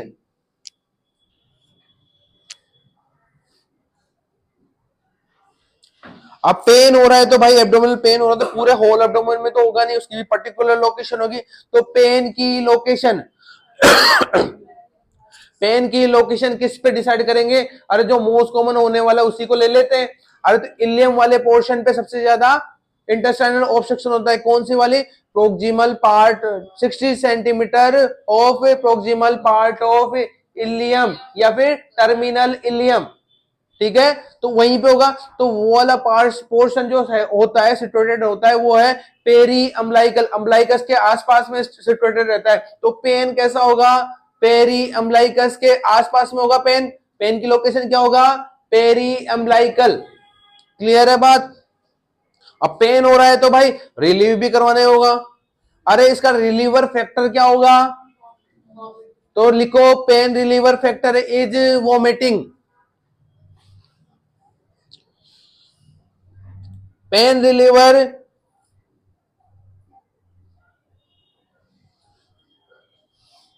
Is vomiting, vomiting की वजह से पेन रिलीव होगा, ठीक है। अब पेन की वजह से पेन रिलीव करवाने के लिए वोमिटिंग हो रही, तो भाई next clinical feature is nausea and vomiting.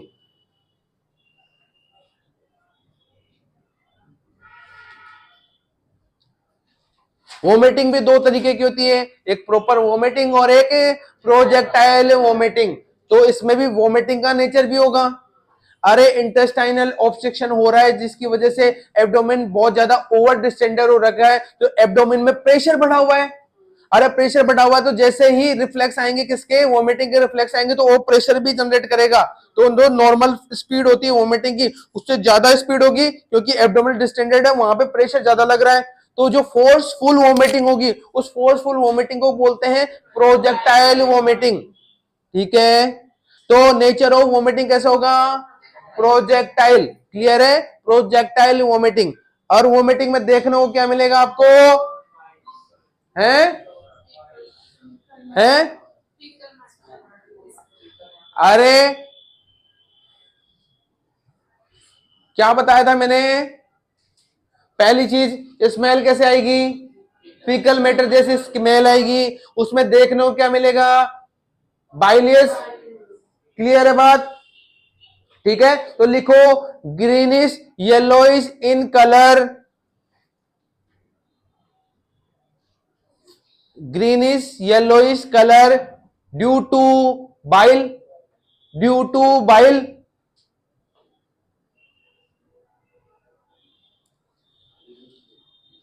Faecal matter odour, मतलब स्मेल कैसी आएगी, फीकल मैटर जैसी। ठीक है, क्लियर है बात।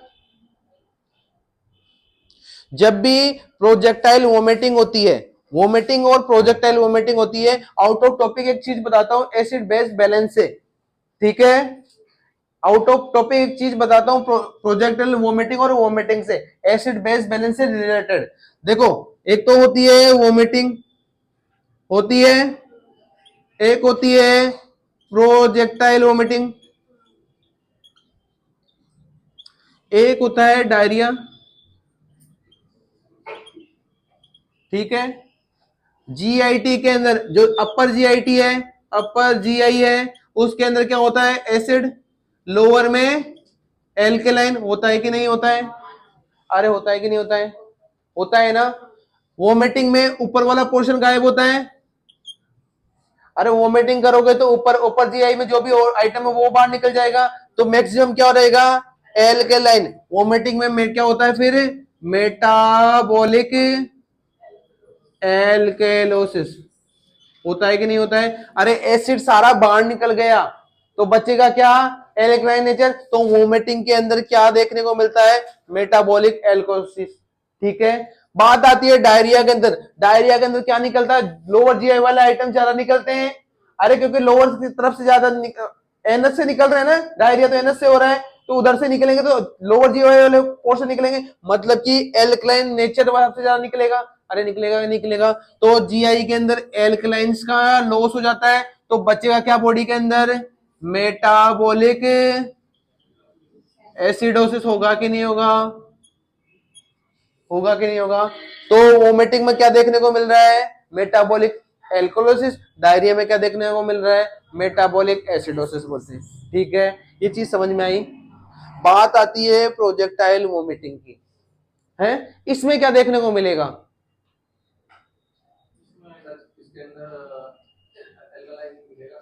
एल्कलाइन मिलेगा, है। आप लोगों को लग रहा है कि एल्कलाइन मिलेगा, नहीं, यहां पे मेटाबॉलिक एसिडोसिस देखने को मिलेगा।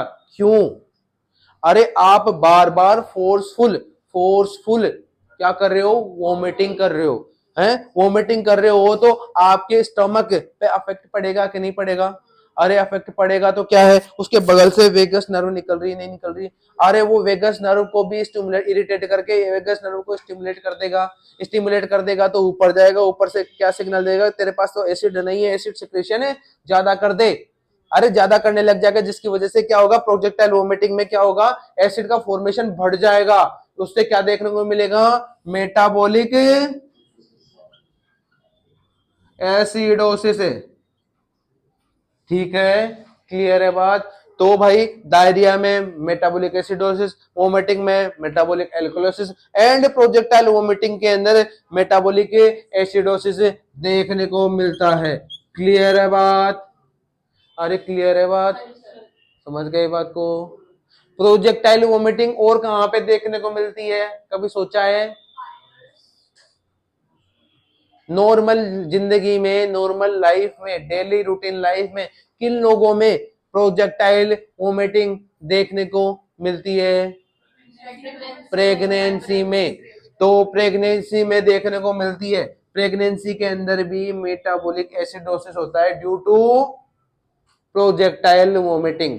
ठीक है, जब प्रोजेक्टाइल वोमिटिंग की बात आती है प्रेगनेंसी में, जिसकी वजह से कौन सा एसिड बेस इंबैलेंस होता है, तो वहां पे मेटाबॉलिक एसिडोसिस करोगे। क्लियर है बात? समझ गए? आगे चले? ठीक है, चलो आगे चलो।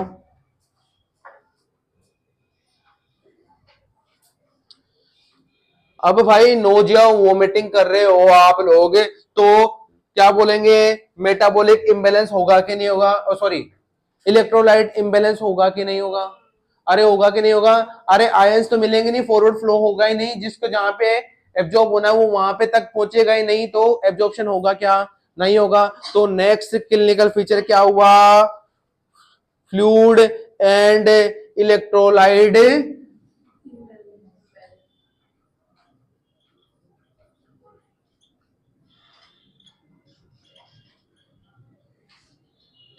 समझ गए बात को?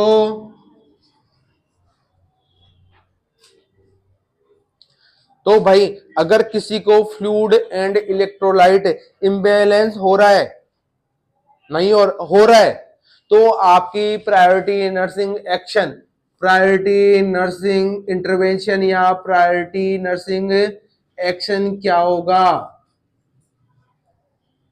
अरे क्या होगा? अरे इलेक्ट्रोलाइट इम्बैलेंस वाला पेशेंट आता है तो आप सबसे पहले क्या करते हैं? अरे फ्लूइड इनटेक बढ़ाते, आईवीएफ देते हैं। अरे फ्लूइड थेरेपी देते हो कि नहीं देते हो? तो नर्सिंग प्रायोरिटी एक्शन क्या होगा? IV fluid therapy. और उसका प्रायोरिटी डायग्नोसिस क्या होगा?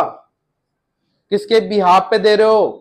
अरे पहले बात तो वो पता होना चाहिए किसका इम्बेलेंस हो रहा है। तो क्या करोगे? कौन सा डायग्नोसिस करोगे? सीरम इलेक्ट्रोलाइट टेस्ट कराओगे। कराओगे नहीं कराओगे? प्रायोरिटी डायग्नोसिस क्या होगा? Serum electrolyte level check. ठीक है? ठीक है। Next, next clinical feature is ऑब्स्टिपेशन।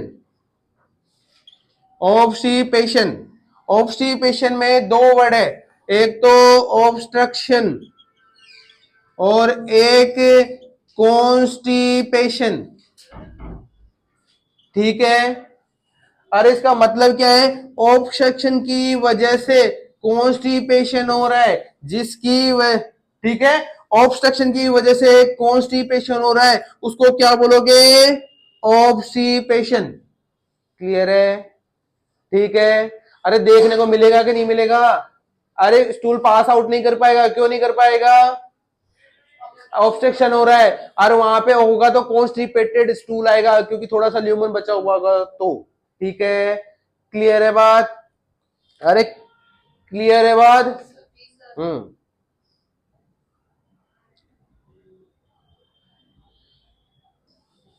Next है peristalsis movement. Fluid electrolyte imbalance लिख लिया, ऑब्स्टिपेशन लिख लिया। Next clinical feature is peristalsis movement पे क्या इफेक्ट आएगा?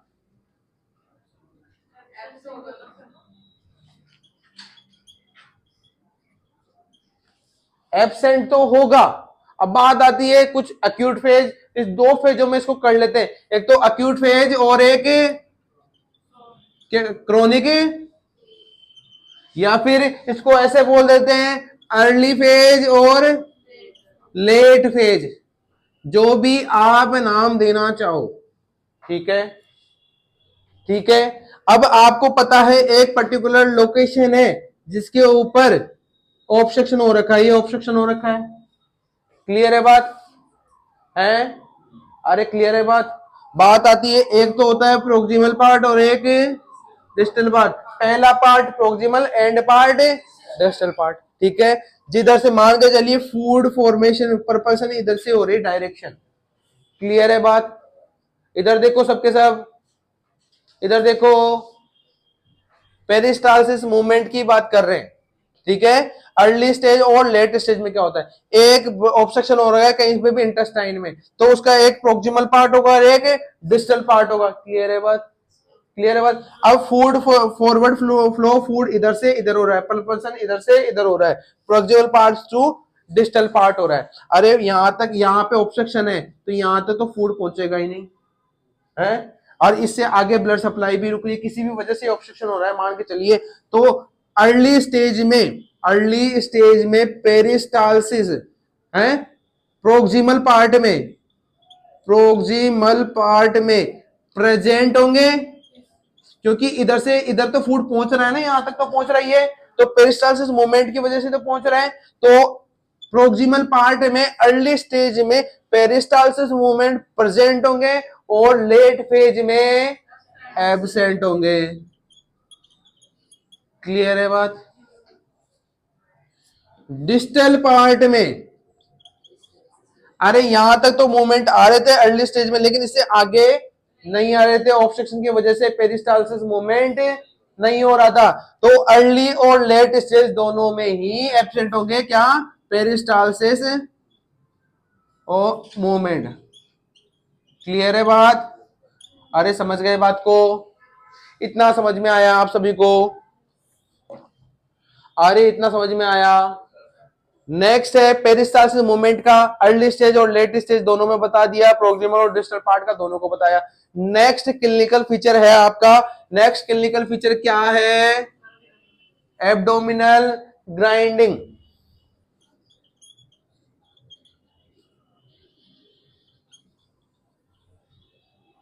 पेरिस्टालसिस मूवमेंट के बाद में next clinical feature is grinding.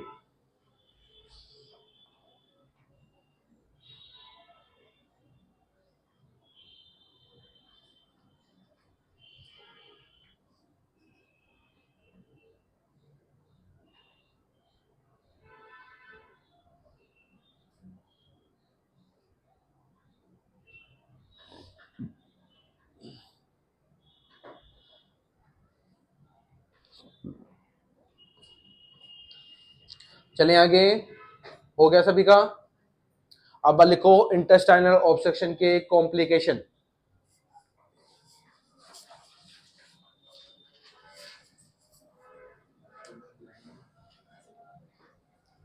Complication,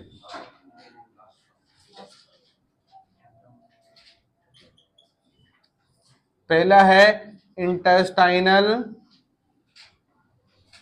obstruction.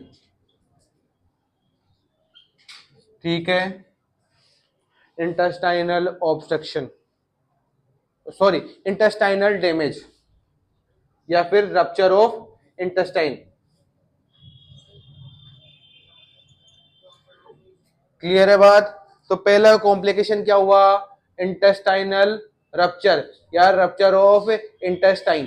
Clear है बात? अब भाई इसमें होता क्या है, कैसे पता चलेगा कि आपको इंटेस्टाइनल ऑब्स्ट्रक्शन रप्चर हो गई है आपकी, है कैसे पता चलेगा, कैसे डिसाइड करोगे इंटेस्टाइनल रप्चर हो चुकी है? ब्लीडिंग इंटरनली देखोगे, कैसे कैसे देखोगे, है मान के चलो ये है आपकी इंटेस्टाइन, है यहां पे है, हो रहा है ऑब्स्ट्रक्शन। सुनो, एक तरफ ध्यान दे लो, एक तरफ है ना, यहाँ पे हो रहा है ऑब्स्ट्रक्शन, ऑब्स्ट्रक्शन की वजह से यहाँ पे फ्लूइड इकट्ठा है, अरे है, इतना फ्लूइड इकट्ठा हो गया कि ये डिस्टेंडेड एब्डोमिनल डिस्टेंशन हो रखा है, इतना हो रखा है, हो गया, इतनी फूल गई।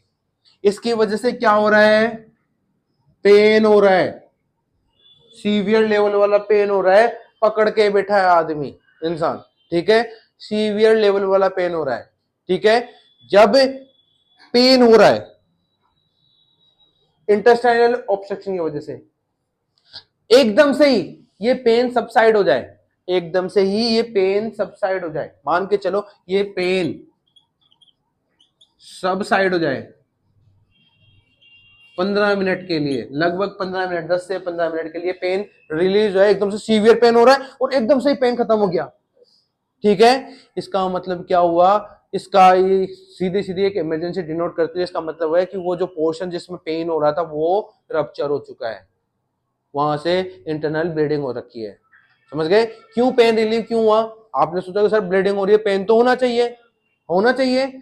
अरे कोई चीज पे इतना प्रेशर लग रहा है जिसकी वजह से दर्द हो रहा है और वो पोर्शन फट गया। अरे वहां पे कोई टेंशन है? अभी कोई टेंशन नहीं है, स्टार्टिंग है 10 से 15 मिनट कोई टेंशन नहीं है, तो वो पेन सबसाइड हो जाएगा। पेन सबसाइड हो रहा है, इसका मतलब है वहां के इंटेस्टाइन रप्चर हो गई है। और इसके आगे क्या देखेंगे, जस्ट 15 मिनट बाद में वो पेन वापस से रीअपियर हो जाएगा विद चिल्स।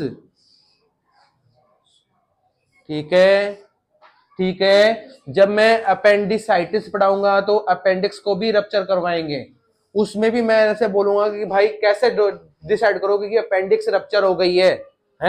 तो अपेंडिक्स में क्या होता है, अपेंडिसाइटिस में क्या होता है, बहुत सीवियर पेन होता है, सीवियर पेन होता है। अगर प्रॉपरली टाइम पे उसका इलाज नहीं होता तो वो पेन बढ़ता जाता है और एक टाइम ऐसे आता है कि वो रप्चर होने लग जाती है। तो जो पेन हो रहा है एकदम से वो पेन सबसाइड हो जाएगा और फिर बाद में 15-20 मिनट बाद में वो पेन वापस से रीअपियर होगा। उसके साथ क्या होगा, फीवर विद चिल्स आएगा।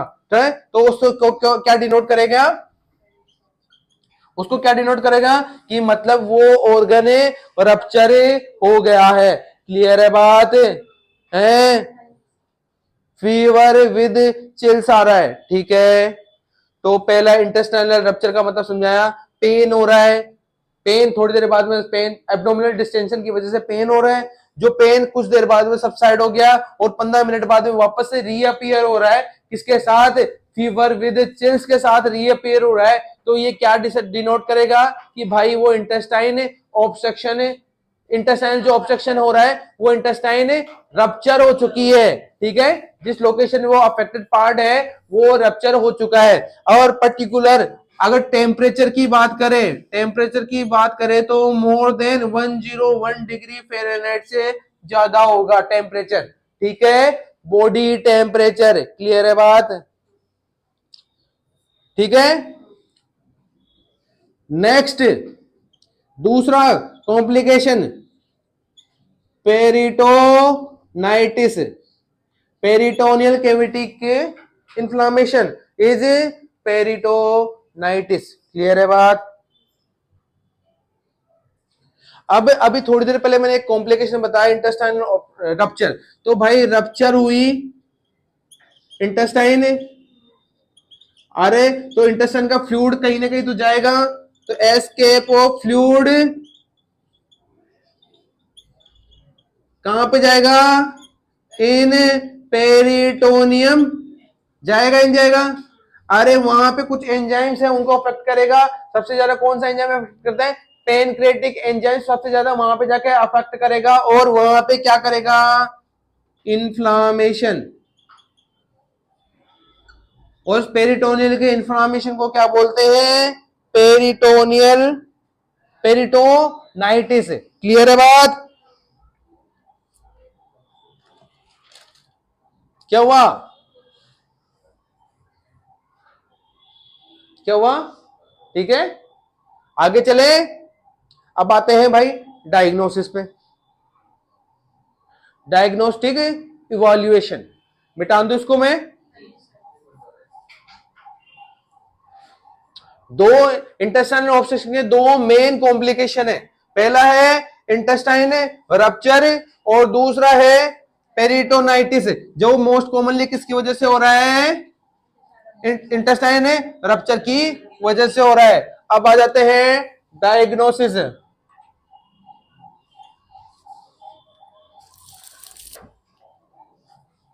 पहला आता है यूएसजी, यूएसजी मतलब अल्ट्रासोनोग्राफी। ये इसमें क्या देखते हैं, एब्डोमेन का विजुअलाइजेशन करते हैं। ठीक है, साउंड वेव्स डाली जाती है जिससे एब्डोमेन का विजुअलाइजेशन देखा जाता है। ठीक है, अरे ये इसके लिए स्क्रीनिंग टेस्ट है।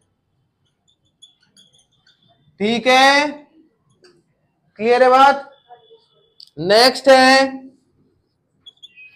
CT scan. सीटी स्कैन को इंटेस्टाइनल ऑब्स्ट्रक्शन का कंफर्मेटरी टेस्ट बोला जाता है।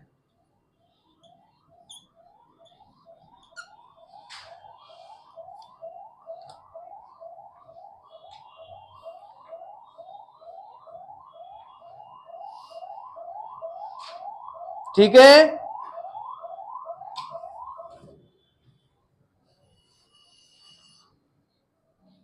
ठीक है। नेक्स्ट आता है, इसी के लिए कुछ बता दूं, सीटी स्कैन को 3 जगह कंफर्मेटरी टेस्ट मानेंगे। कहां कहां पे? इंटेस्टाइनल ऑब्स्ट्रक्शन में, दूसरा अपेंडिसाइटिस में, तीसरा पेरिटोनाइटिस में। 3 जगह ये सीटी स्कैन कंफर्मेटरी टेस्ट है। क्लियर है बात? नेक्स्ट है एंडोस्कोपी। नेक्स्ट है endoscopy.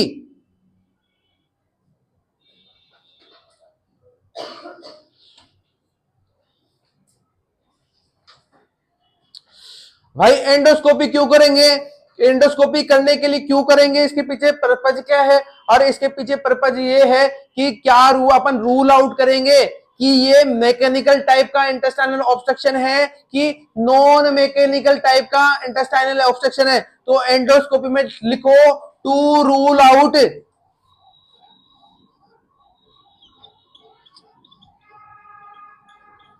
To rule out, to rule out mechanical intestinal obstruction और non mechanical intestinal obstruction.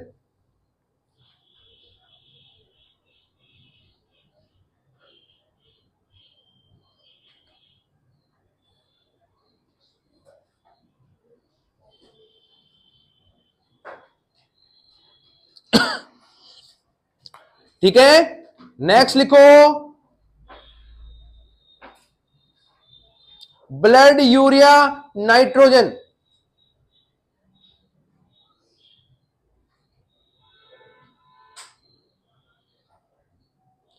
Next आता है अब management, management of intestinal obstruction. मैं बार बार बता रहा हूं कि इसमें ऑब्स्ट्रक्शन हो रहा है तो फ्लूइड लाइट इलेक्ट्रोलाइट इंबैलेंस होगा, तो आपको क्या करना पड़ेगा?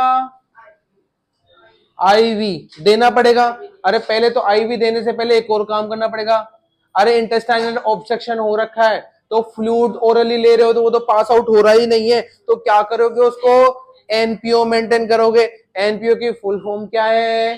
नील पर ओस। एनपीओ, एनपीओ का मतलब नील पर ओस है, ना कि ओरल।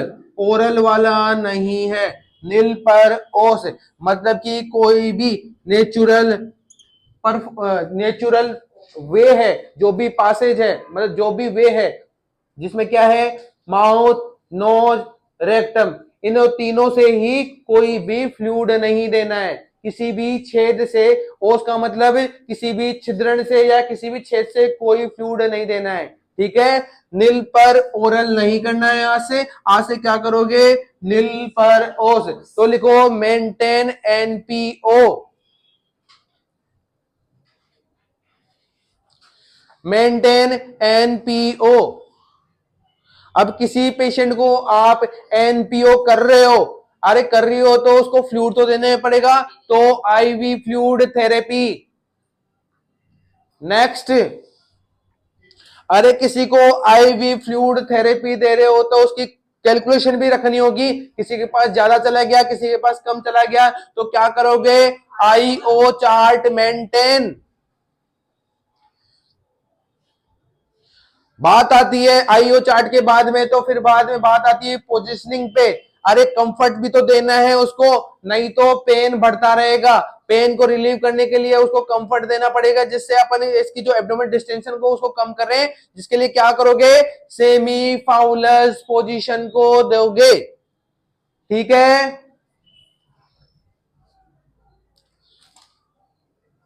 ठीक है। अब इंटेस्टाइनल ऑब्स्ट्रक्शन हो रहा है, आगे फूड का फॉरवर्ड फ्लो नहीं हो रहा है, जिसकी वजह से वहां पे स्टिचिंग हो रखी है, एब्डोमिनल डिस्टेंशन हो रखा है। अरे उसको रिलीव करने के लिए क्या करोगे? नेजोगैस्ट्रिक सक्शनिंग करोगे। अरे नेजोगैस्ट्रिक सक्शनिंग करोगे कि नहीं करोगे? जिससे क्या करे, वहां का वो प्रोडक्ट है उसको बाहर सक कर लोगे और बाहर निकाल दोगे। ठीक है। अरे दो वर्ड होते हैं, गैस्ट्रिक लावाज और एक गैस्ट्रिक गावाज। ठीक है, तो यहां पे क्या करोगे? लावाज करोगे कि गावाज करोगे? गैस्ट्रिक लावाज। अगर एनजी ट्यूब के थ्रू फ्लूइड दे रहे हो तो उसको बोलते हैं गावाज, और निकाल रहे हो उसको गावा लावाज। समझ गए? निकालना लावाज, डालना गावाज। ठीक है, क्लियर है बात? नेक्स्ट है सर्जिकल मैनेजमेंट। सर्जिकल मैनेजमेंट, तो पहला क्या होगा? जो रिसेक्शन ऑफ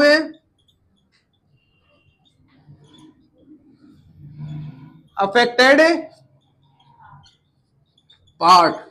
ठीक है, रिसेक्शन ऑफ अफेक्टेड पार्ट, जो भी पार्ट में वो ऑब्स्ट्रक्शन हो रहा है उस पार्ट को अगर ठीक नहीं कर सकते तो उसको निकाल के दो। ठीक है, तो पहला सर्जिकल मैनेजमेंट हो गया। ठीक है, दूसरा सर्जिकल मैनेजमेंट एडहेसियोलाइसिस। ठीक है, जो एडेशन हो रहा है, जो एडेशन हो रहा है इंटेस्टाइन के अंदर, जिसकी वजह से इंटेस्टाइनल ऑब्स्ट्रक्शन हो रहा है, उस एडेशन को रिमूव करना। ठीक है, उसको क्या बोलेंगे? एडेसियोलाइसिस। ठीक है, तो इसके साथ आपका आज का इंटेस्टाइनल ऑब्स्ट्रक्शन टॉपिक खत्म होता है। नेक्स्ट क्लास में फिर से मिलते हैं ब्रेक के बाद। Thank you.